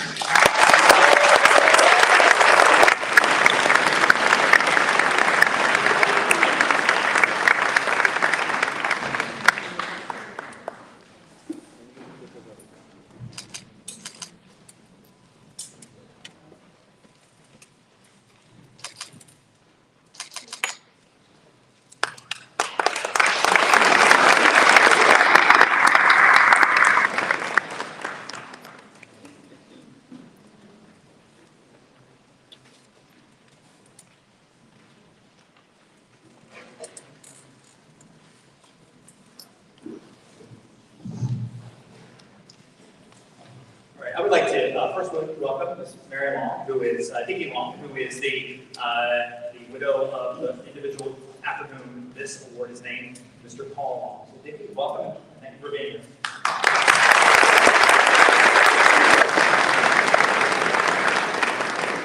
So the Paul M. Long Award, which is given to the most outstanding 11th grader, as voted upon by the faculty, is named after Mr. Long, who served as head of school at Gunston for 19 years, from 1967 to 1986. Some people here know Paul's story. When he took the headship of Gunston, the school was about to be closed by the state. But Paul, with his forceful and colorful and persuasive personality, lobbied the state to keep us open for another year, promised he could raise the funds. He was successful, the state agreed, the school kept growing, and grows still today. I knew Paul personally during my early years at the school. I loved to go sit with him on Corsica River, to hear about his service in World War II, and the years at Gunston as a boarding school. As Paul used to lovingly say, "Those damn horses." He is a member of our Athletics Hall of Fame, and almost every part of our program bears Paul's fingerprints. The academic building, the Long Academic Building, is named in his honor. This year's winner is a Superior student, leader, athlete, community servant, National Honor Society member. As a student, she has taken one of the most rigorous course loads in her grade, and having taught her this year, I can simply say it is fun to have her in class. She was a member of the Chesapeake Watershed Semester cohort this past fall. As a student, she is engaged, curious, and fun. As a leader, she has served as both sophomore class and junior class president. As an athlete, she's been named captain of 3 different athletic teams: cross country, volleyball, and triathlon, where she was named MVP as a 10th grader, and just this weekend was part of the individual and team championship in triathlon. It's pretty amazing. We're proud to present Paul Long Award for the most outstanding 11th grader to a first-class scholar, athlete, and citizen, Ms. Zoe DeSilla.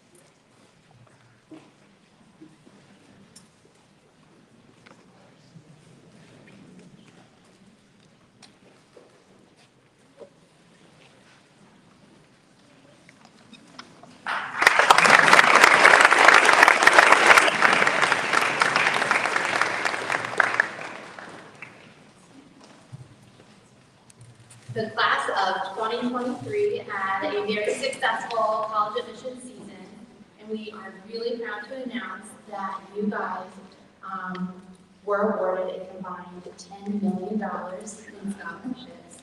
Congratulations.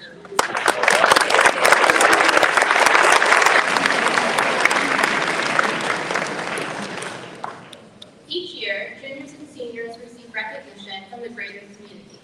Mr. D'Antonio and I are honored to announce the recipients. I will begin with the seniors, and you will finish up with the juniors. When your name is stated, please stand in place to be recognized, and your award will be passed to you.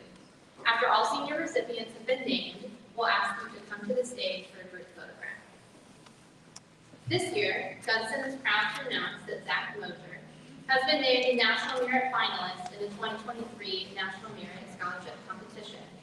The National Merit Scholarship Program is an academic competition entered by approximately 1.5 million high school students each year.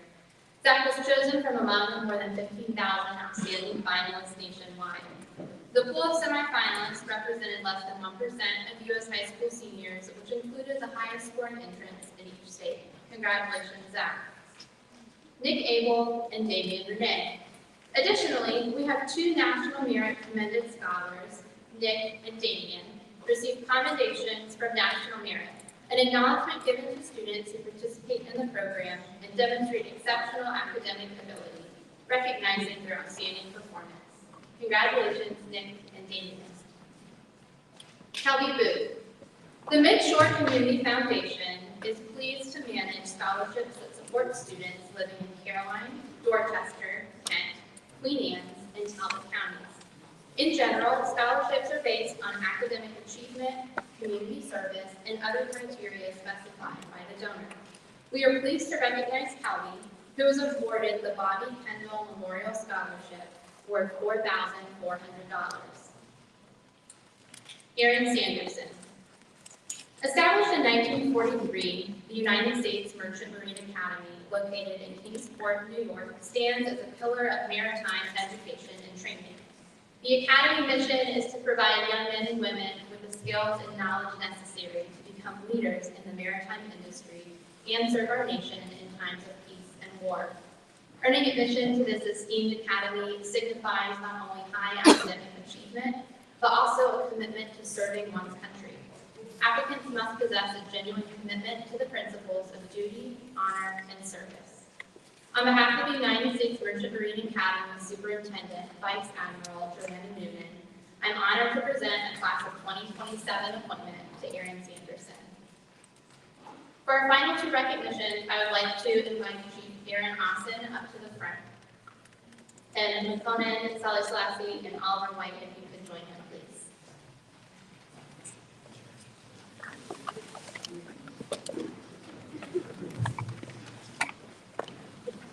Good morning, and thank you. My name is Chief Aaron Austin. I'm the NORTC representative in the recruiting district of Richmond. So I cover Maryland, Virginia, and North Carolina. So I get to travel the states pretty well. So not only get to see the countryside, I get to fund my local dry cleaner, but more or less I get to present some pretty amazing scholarships to here a couple of individuals. But before that, just a word of advice from the graduates.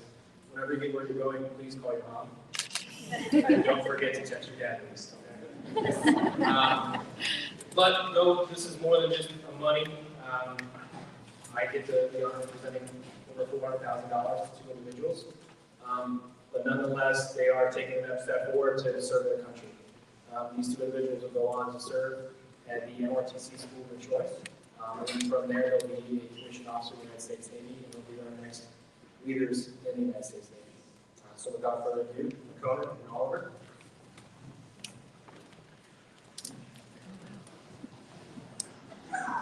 Wow. Yes.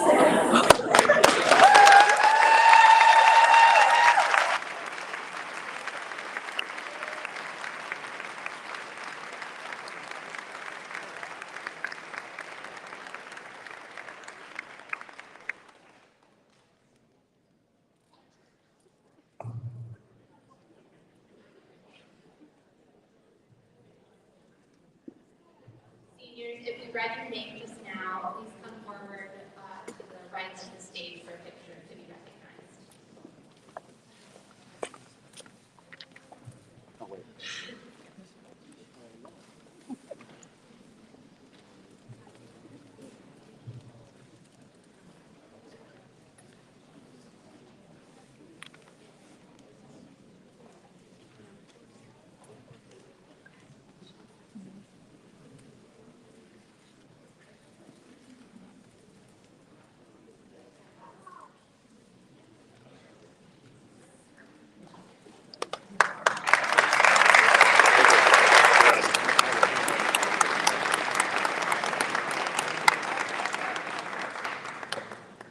Good morning, everyone. That is a tough act to follow. I'm having big checks with that.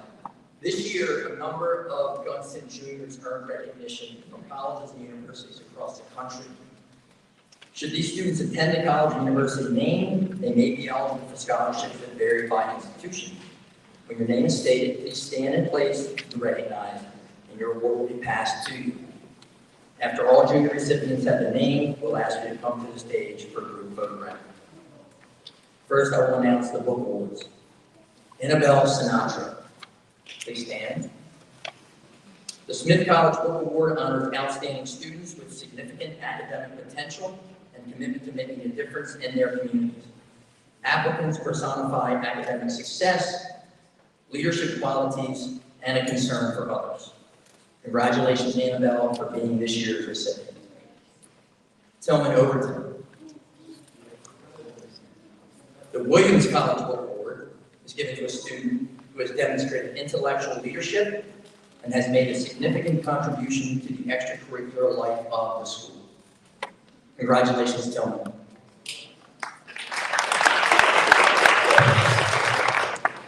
Turner Day and Allie Fitzgerald, please stand. The St. Michael's College Book Award for Academic Achievement and Social Conscience is presented to 2 juniors for academic success and exemplary community service involvement. Congratulations to Turner and Allie as this year's recipients.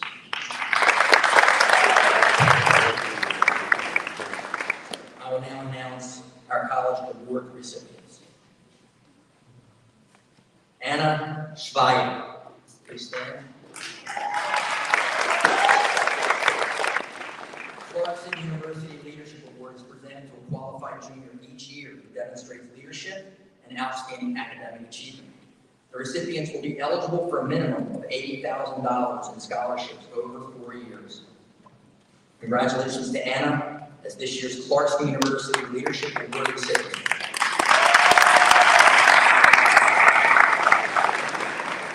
Zoe Bazzelli, Jessica Hannon, and Joanna Riley, please stand. Rochester Institute of Technology offers several award programs: the Math and Science Award, the Women in STEM Award, and the Humanities and Social Sciences Award. These awards recognize outstanding high school students for their leadership, service, and achievements. These awards are accompanied by a $76,000 scholarship for each recipient if they apply and are accepted to RIT. We are pleased to recognize Zoe Bazzelli as the Rochester Institute of Technology Science and Math Award recipient, Jessica Hannon as the RIT Women in STEM Award recipient, and Joanna Riley as the RIT Humanities and Social Sciences Award recipient. Congratulations to all of you.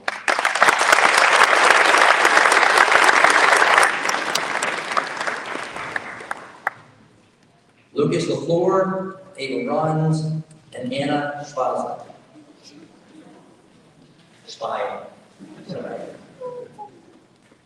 St. Bonaventure University offers scholarships valued up to $80,000 over 4 years, based on their academic achievements and on qualities that reflect the core values of that St. Bonaventure University program that holds dear such an academic excellence, community service, integrity, wisdom, leadership, social responsibility, compassion, and appreciation for diversity. We would like to recognize our 3 recipients, Lucas, Ava, and Anna.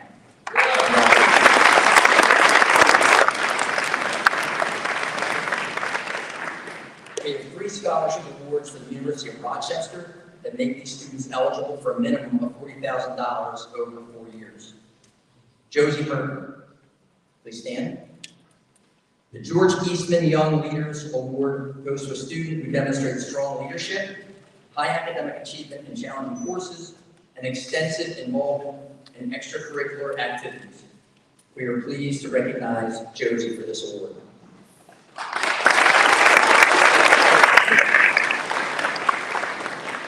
Annabelle Sinatra, please stand. The Frederick Douglass and Susan B. Anthony Award goes to a student who demonstrates commitment to understanding and addressing difficult social issues, is a leader dedicated to community action, and has strong grades in rigorous courses in the humanities and social sciences. We are pleased to recognize Annabelle for this award.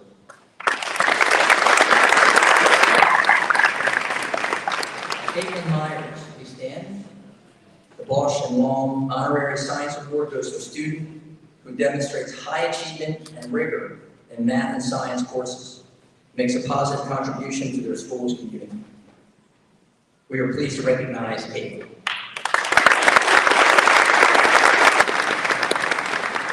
Finally, Samantha Jane, please stand.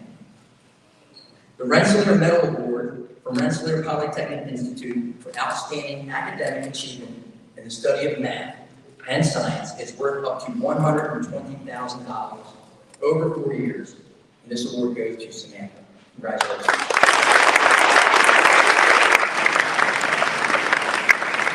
Will all juniors whom we recognize in this portion of the program please come forward? Oh, actually, yes.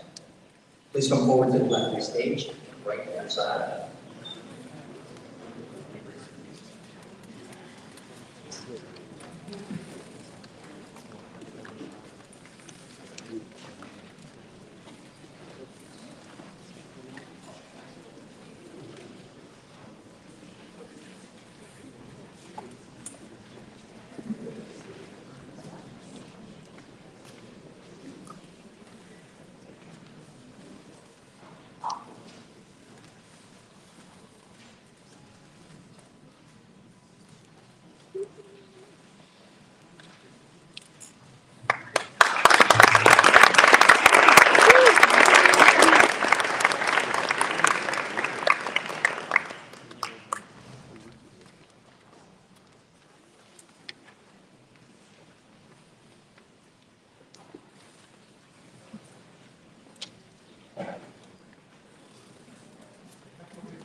Paradigm is an extensive, year-long capstone project in which seniors reflect on experiences, people, and places that have had a transformative impact on their understanding of who they are.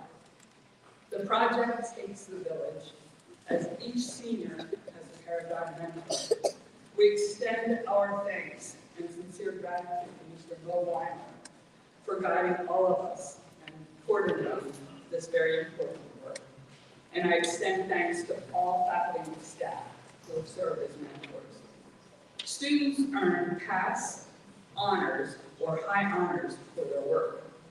Those who earn high honors have gone far beyond the expectations and the letter and spirit of the project. We'll take a moment now to acknowledge the students who have earned high honors. Please stand when your name is called. Remain standing, and I ask that we hold our applause to all students around. Nick Abel, Olivia Nicholas, Alana Grace, Eli Ireland, William McClary, Callum McCluskey, Bates Niddle, Mackenzie Smith, Finn Tiki, Oliver White. Congratulations on the job.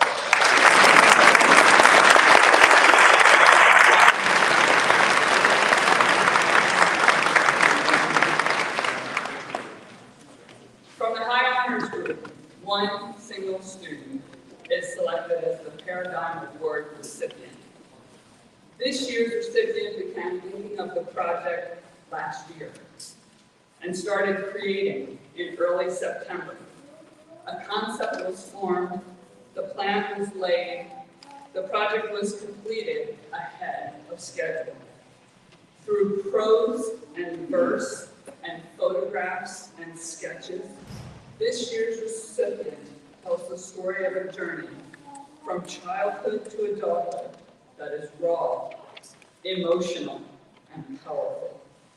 Every sentence, every stanza, every word takes the reader into a life experience fraught with pain and doubt and anger and fear. The journey, however, as intended by the project itself, also brings us to now, a place of deep self-knowledge, self-regard, strength, grit, and plans to thrive always. I'm pleased to present the 2023 Paradigm Award to Mackenzie Smith.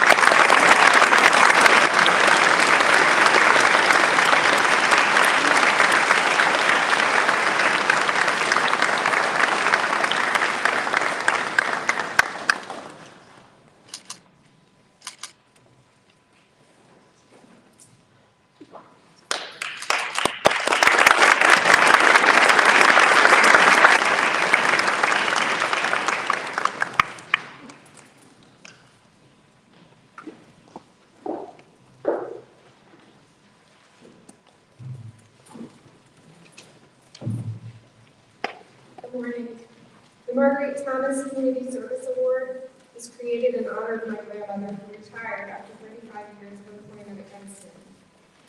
She served Gunston and the greater community with kindness, loyalty, and grace. She was a humble and gentle soul who touched the lives of many. As the Gift Club advisor, it's my honor to present the Marguerite Thomas Community Service Award to a senior that has exemplified what it means to give back to others. The purpose of this award is to recognize a student that continues Marguerite Thomas's legacy with her devotion to volunteering. This year, the faculty would like to recognize Isabel Wagner as a recipient of this award. We were impressed by the quantity, quality, and variety of service hours that Isabel completed. Her volunteer efforts have helped not only our Gunston community, but our local communities and those across the bridge. She was not only an admissions ambassador and host for 4 years, but she took part in the Gunston Leadership Institute as a new student orientation host for 3 years. She assisted her family's church as a Sunday school teacher, acolyte, and in the Altar Guild. She helped out for holiday celebrations and honoring war veterans and military personnel at time of serving. Isabel also cared for cats and was an employee trainer with the Chestertown Cat Colloquium. And with John Hopkins Children's Center, she helped make blankets for children and teens receiving treatment. Isabel, please come up and accept the Marguerite Thomas Community Service Award.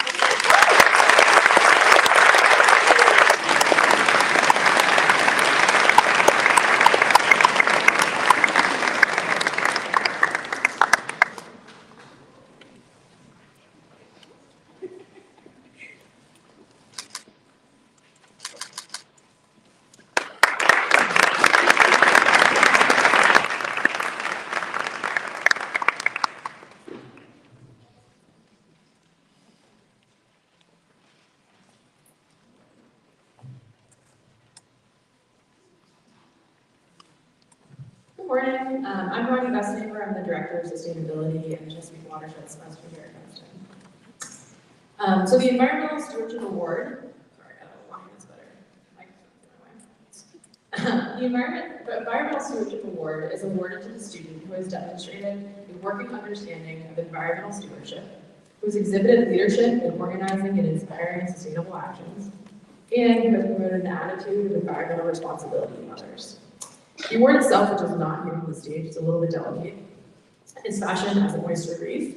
It was designed and crafted by our art teacher, Jess Connor, to represent how environmental stewardship builds and spreads within a community, enriching and improving the ecosystem.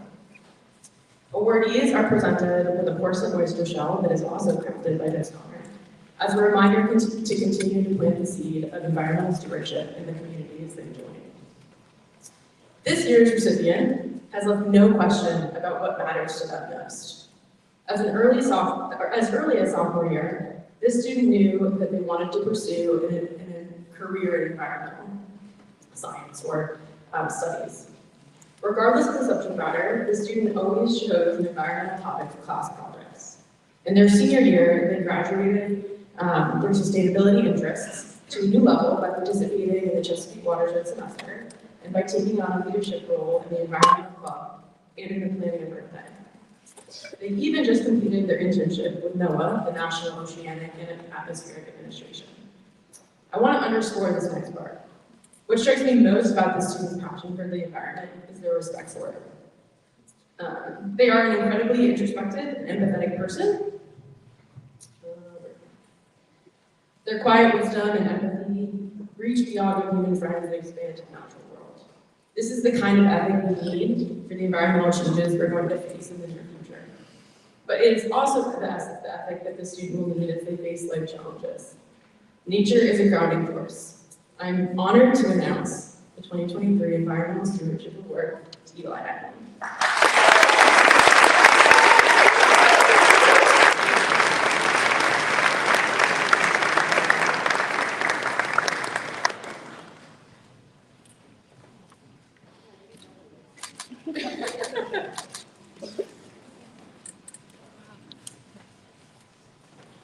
Sure, yeah.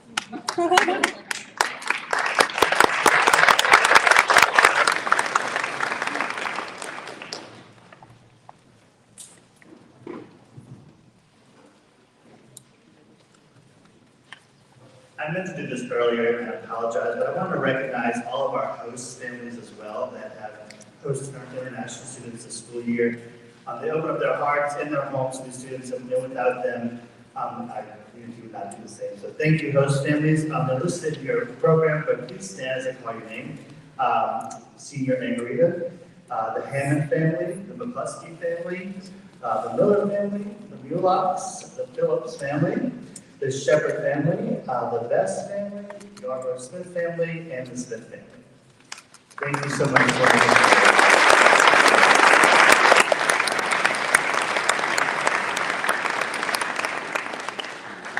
This is the last time you'll see me today as well. So, it is my pleasure to lead to give the Diversity Leaders Award to a student who makes a significant difference in the Gunnison community as an advocate for diversity, equity, and inclusion.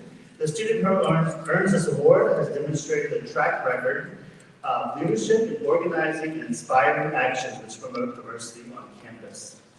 I am personally honored to have worked with this student in multiple capacities in both our DEI initiatives and various performing arts programs. But most importantly, as a leader in both the Student Diversity Leaders Club and the Gender Spectrum Alliance.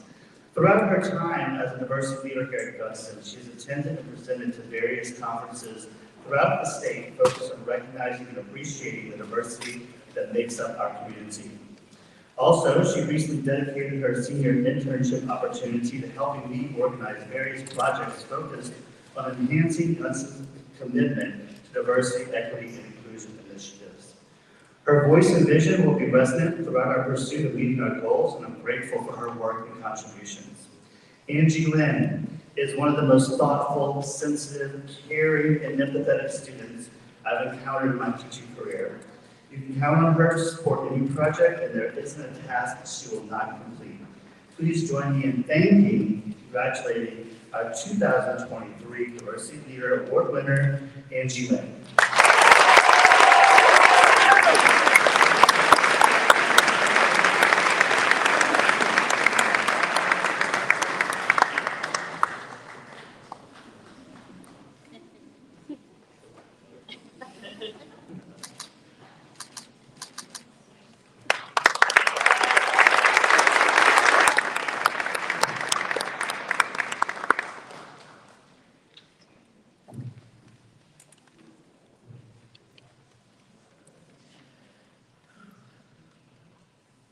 The faculty chooses to award one senior who has served the Gunnison community and enriched the spirit of the school through their study participation. Our recipient this year is Julia Buchanan. Mr. Weimer met her on the very first day of her Gunnison career.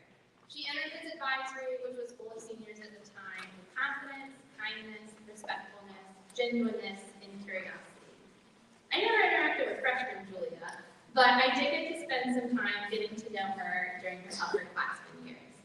It was so fun to work with her throughout her college journey, from the "what about this" stage to her commitment to Dickinson. I came to learn that Julia is a champion for the environment, leader in our school and community, and someone who doesn't shy away from difficult tasks. Whether she is planning and delivering a speech at an Environmental Action Summit, supervising children at the YMCA, acting as the lead in the play, offering inquiries and analyses in class, or covered in marsh mud as she does field research, Julia gives each commitment her best self. Her service as senior class president this year was notable. A proactive leader, Julia successfully led senior events and activities and communicated well with her peers and the administration. Her ability to delegate, accomplish tasks, and take things in stride made her an invaluable president. During her time at Gunnison, Julia demonstrated a love of learning, passion for leadership, and aptitude for getting things done. Julia, you are remarkable, and I hope you know how much the faculty respects you. Congratulations.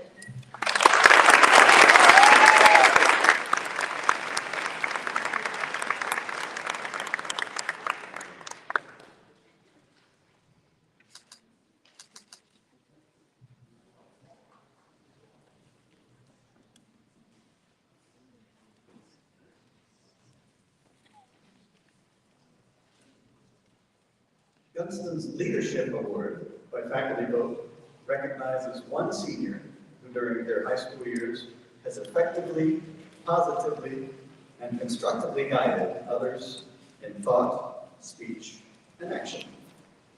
Regardless of whether this individual held a named leadership position in a class or organization, they've consistently demonstrated initiative and follow through, both seeking out need and pulling others in to help meet that need. In our faculty meeting discussion on this award, my colleagues noted that this student rallied around the class to meet the challenge whenever an academic obstacle came along. They served as a positive role model for peers in all grade levels. Never heard to utter a mean word about anyone, ever. That was a comment by a faculty member. Teachers noted that despite the strong temptation for seniors sometimes to mosey apathetically toward the finish line, this student worked hard and worked strong right up to that very end of the final semester. An officer in GIVE Club, a leader in Mental Health Awareness Club, an integral part of Earth Day planning, even though not a member of the club. This senior captained her fall sports team, was president of National Honor Society, and successfully co-captained the white team this year. On behalf of the faculty, I'm pleased to announce the winner of the Leadership Award, Lane Parkhurst.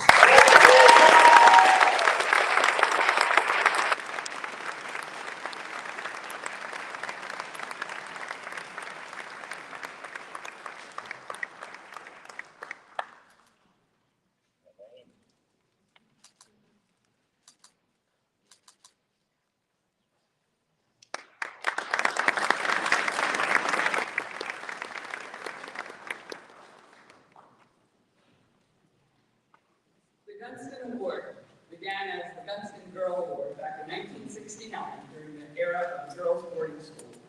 It became the Gunston Award in 1997 during our new era as a coeducational day school. This award is unique because it's determined by the vote of the students, faculty, and staff. Each of us has the opportunity and the responsibility of selecting the single senior that we believe enacts our core values on a daily basis. I like to describe the recipient each year in terms of our responsibilities of the community, which is our moral guide star of the school. Respect, a genuine smile, an extended hand, friendly greetings throughout each day. This student's level of respect for everyone, everywhere is authentic and reflects the inherent belief in the dignity and worth of others. Responsibility for personal and academic excellence. The state of Maryland requires that graduates of an independent school have a minimum of 21 credits. Gunston School requires a minimum of 24 credits. This student is finishing high school with a total of 30 academic credits, 9 honors, 11 AP, 3 advanced online college programs, 2 internal year-long independent studies. Multiple club memberships, numerous awards and honors for character, leadership, and service reflect the results of this student's high level of responsibility and excellence. Awareness and appreciation of differences. In our classrooms, at lunch, in the hallways, no matter where it is that you go, you will always find this student with a mix of others. A role model of citizenship and thoughtful leadership. This student makes every person feel important and worthy. Honesty in speech and in action. Honest without fail, trustworthy always. Personal and academic integrity are this person's guide stars. The Gunston community has benefited from the student's earnest investment in all academic, social, creative, and personal commitments, and promotion and practice of camaraderie. Focused, diligent, and insightful come immediately to mind to describe this person. In equal measure are the qualities of playfulness, laughter, and friendliness. Being selected by the vote of the school-wide community is a testament to this student's full understanding and practice of camaraderie. It's my honor to present the 2023 Gunston Award to Damien Renee.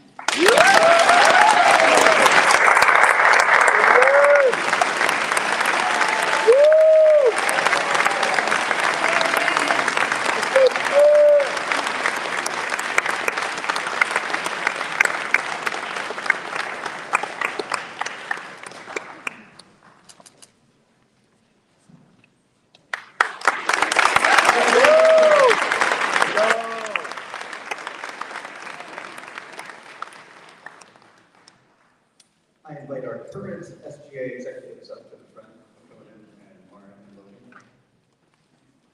They'll help in this presentation, and we can also recognize them in a moment as well.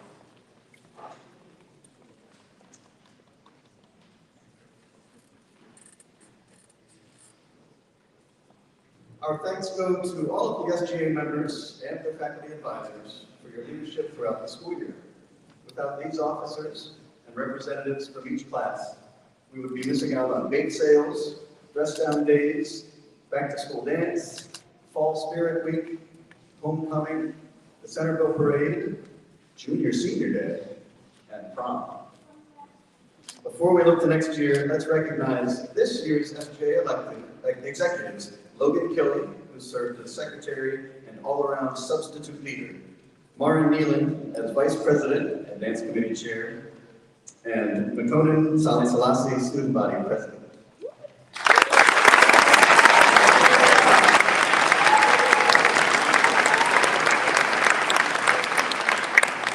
It's my privilege at this moment to award Makonnen the traditional gavel for being our student body president for the year.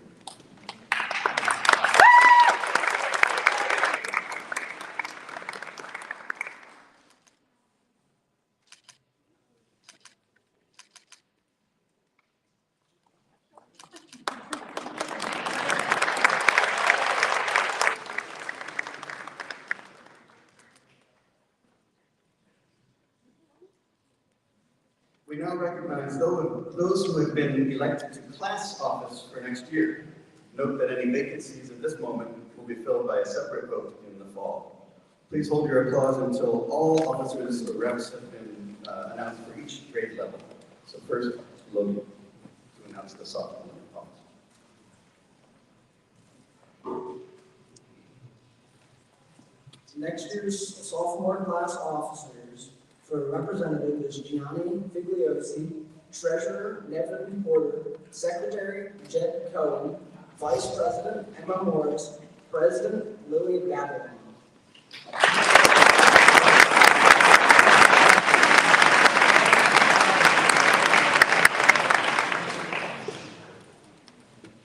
Next year's junior class officers, and please stand to be recognized. Representatives Margaret Randolph and Olivia Burns, secretary Grace Hanlon, vice president Aziz Morris, and president Zoe No.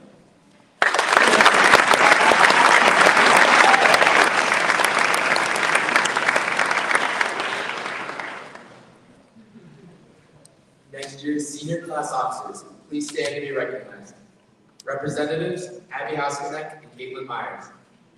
Treasurer Alice Crouch. Secretary Jessica Hammond.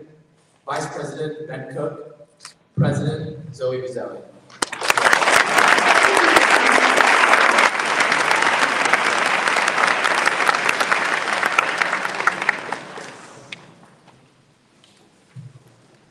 Finally, for SGA, we recognize those individuals elected as next year's SGA executives, who will run weekly all-school meetings, monthly SGA meetings, and represent the entire student body.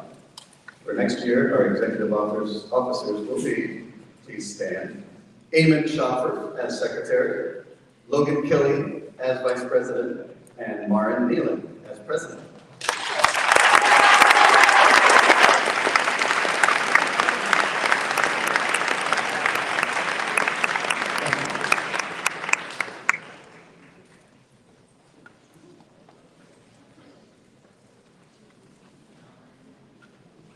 Julie Buchanan.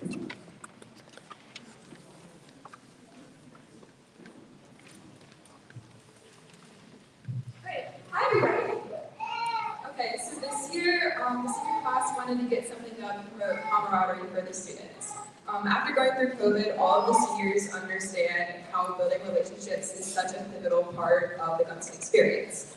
So to help future classes make these connections, we decided on 2 gifts. One will be a solo stove. For those who don't know, this is like a cylindrical fire bin that has holes at the bottom for convection. This will make it easier to have fire pits at events and make it more accessible and easier to manage, which would provide a spot for students to just hang out and chat. We're also getting a new ping pong table.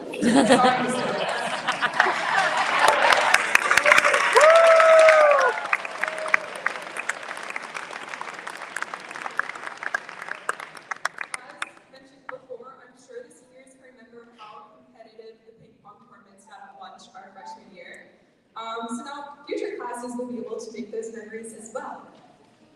All right, and before I'm done, can we get another round of applause for Ms. Gravis, Ms. Coffey, and Mr. D'Antonio for being our class advisors this year and helping us organize our class events and fundraisers this year so that we were able to make these gifts happen.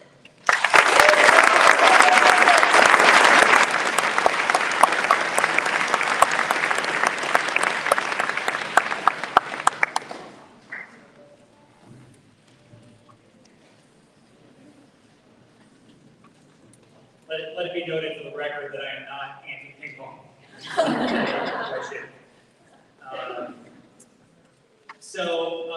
Gunston is a body with many organs, but the strong, thumping part of this school is our teaching faculty. As students, the further away you get from Gunston, I know the more you're going to appreciate this. It is a special thing to have been guided and taught by such a talented, dedicated, and collegial community of professionals. And when I think of what these individuals have done over the past 4 years to ensure that you've gotten to this point today, as I was thinking about what I was going to say this morning, it really takes my breath away, considering all that has happened in the past 4 years. Let me ask, just if you could, to offer these individuals, our teaching faculty, and sort of the rest of our faculty, the rest of our staff and administration, your eye contact and your applause.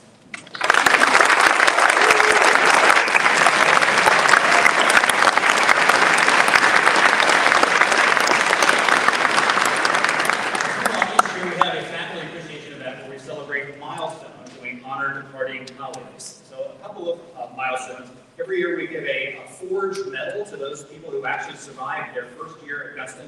We call this the Dog Year Medal, considering how much it takes to get oriented to this community. So congratulations to, and hold your applause again, Ms. April Crandall, Ms. Lupe Hua, Ms. Linda Jane, Mr. Simon Kelly, Ms. Natalie Redding, and Ms. Mel Serganis. Congratulations on them.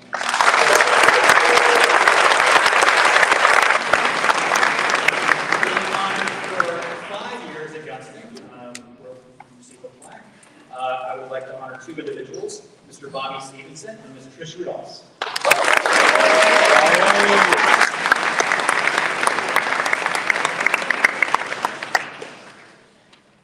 Celebrating 10 years at Gunston is Mr. Mike McFarland.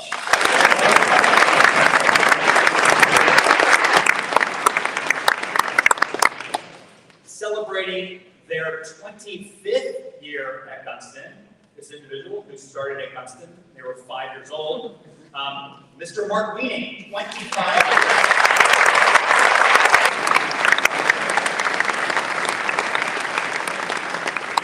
We have 2 valued team members who are departing this year. It's Talia Ziniam, who has been a wonderful math teacher and advisor for the past 2 years, is headed to Colorado to start her new life professionally and with her fiance.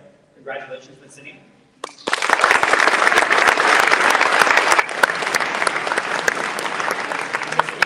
Who's been my assistant and our alumni coordinator. She is relocating to Towson to begin a master's program in dance education and to start a full-time role teaching dance. So we want to wish both of them the best in this next phase of their lives.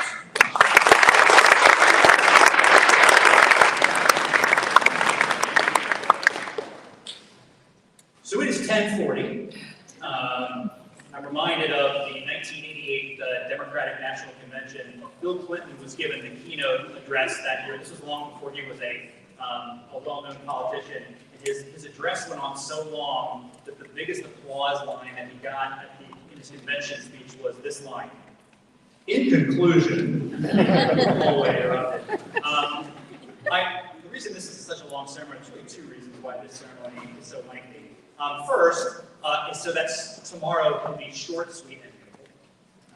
I would really like to, and for those of you who've never been to a Gunston commencement event, you will really be experiencing something special tomorrow because it is truly short, sweet, and beautiful, and we're expecting lovely weather. The other reason, of course, is that we have just so many things to appreciate and honor.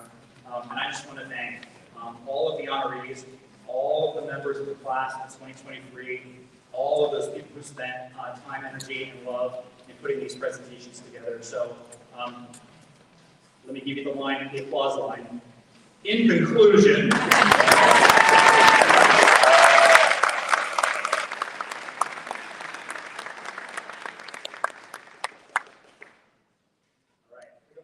favorite part of the last presentation, last year my daughter was graduating from 8th grade, so I was actually listening to this on an earpiece at my own child's graduation last year to understand who was going to win. It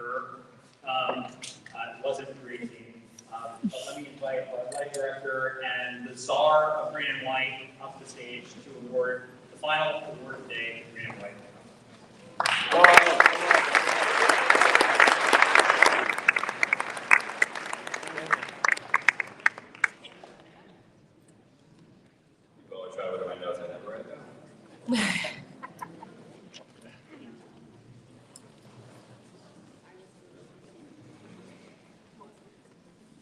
Bear with me. All right, it's been a wonderful year of competition, friendly at times.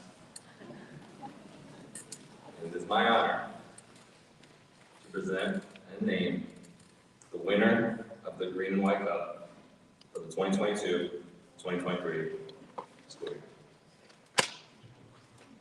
Today we gather here with hearts that are filled with excitement and anticipation as we come to the culmination of yet another year of spirited rivalry between the green team and the white team, aka Green and White Day. What is Green and White Day? What is Green and White Day, you ask? I think it's important that we take some time now to explain in that line what Green and White Day is. Green and White Day is a tradition that dates back many years and holds great significance for the Gunston community. On this special day, students and faculty and staff proudly don the school's colors, green and white, to showcase their unity and support for their school. The day itself is a spirited, exciting field day filled with various activities, games, challenges that promote teamwork and sportsmanship and brings together the entire school community in the celebration of school pride, camaraderie, and friendly competition.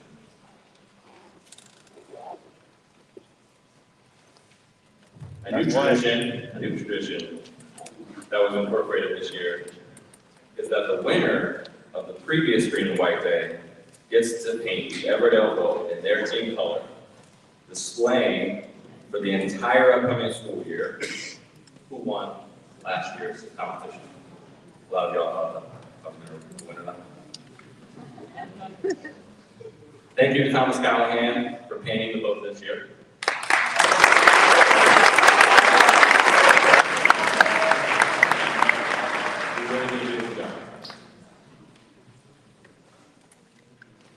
Green and White Day is more than just a single event.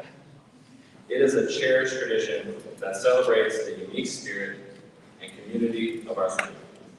It serves as a reminder that we are all part of something greater than ourselves, and that together we can achieve greatness.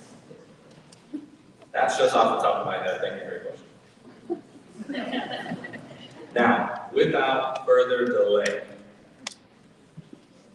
the winner of the Green and White Cup, God bless you. I need to start over. For the 2022-2023 school year is. We need to name the new green and white captains. You're doing a great job. You are so right. You are so right, Ms. Redding. We need to announce the new green and white captains for next year. Okay? So only take a few hours, please.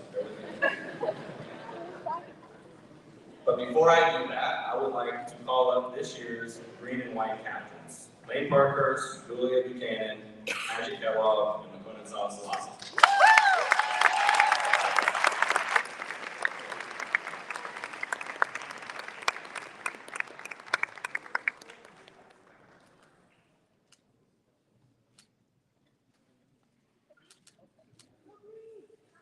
Being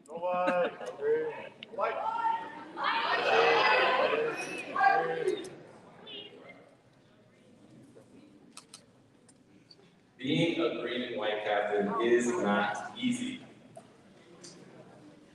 High school students, what I'm learning more and more about you, get ready to say amen, parents, is that as teenagers, you have seen everything that there is to see in this world, and you know everything that there is to know already. Which gives you the uncanny ability to effortlessly and immediately identify something as cool and not cool. So captains, I can't express how impressed I was with your green and white reveal announcements this year. They were unanimously viewed as cool. This fall's video reveal was definitely a fan favorite. For those that don't know, I'd like to explain what it was. The video was security footage taken of someone dressed as our beloved mascot, Blue the Heron, and they were stealing Mr. Lewis's car and the green and white flags. Atrocious. But thankfully, the perpetrator was apprehended by the heroes standing on stage. The video concludes with the captains taking off the heron head, only to find out that the culprit in the costume was Mrs. Krabs, and that it was green and white. That was so good. I think that I can speak for us all when I say that was cool. For their wonderful creativity and selfless leadership all year long, can we please give them a round of applause?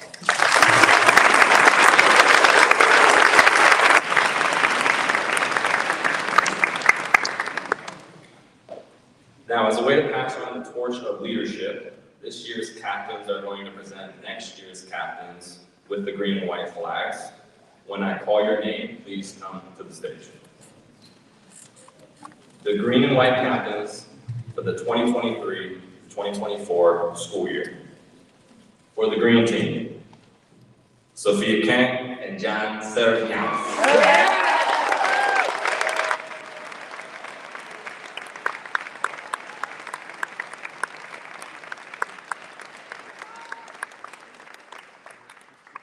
For the white team, Zoe Bazzelli, Eddie Gillespie.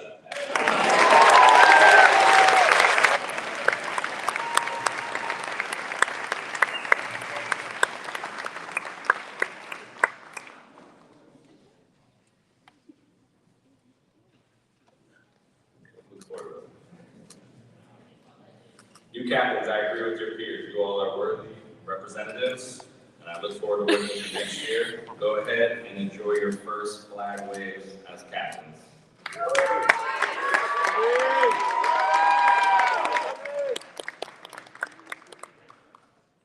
right, current captains, please stay on stage. New captains, you can take the flags and return to your seats.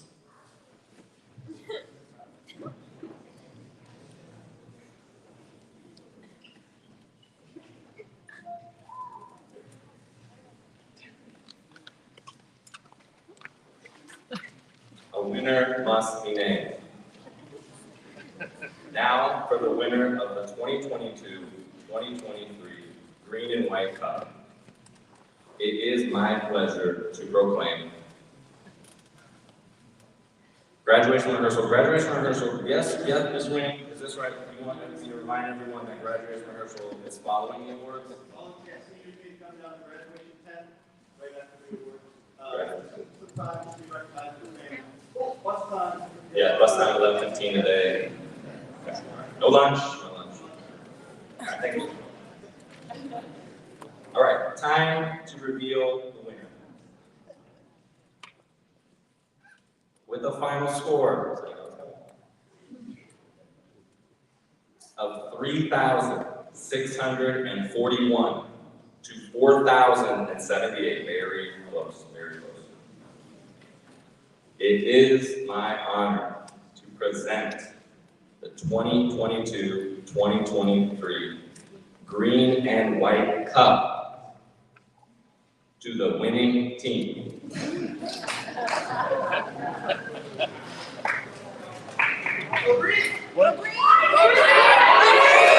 me a slow clap, please. Give me a slow clap, please.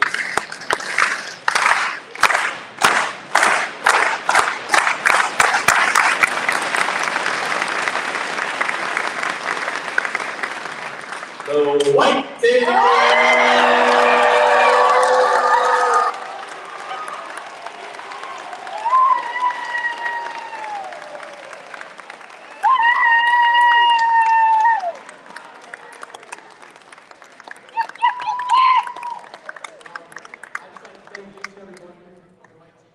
It's a lot of hard work, a lot of grit, and yeah, thanks for another great year. I think that's 4 in a row.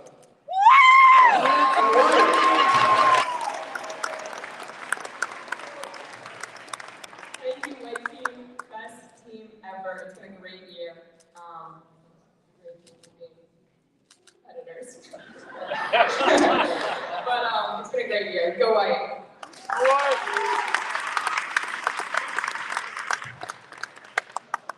Next year's our year.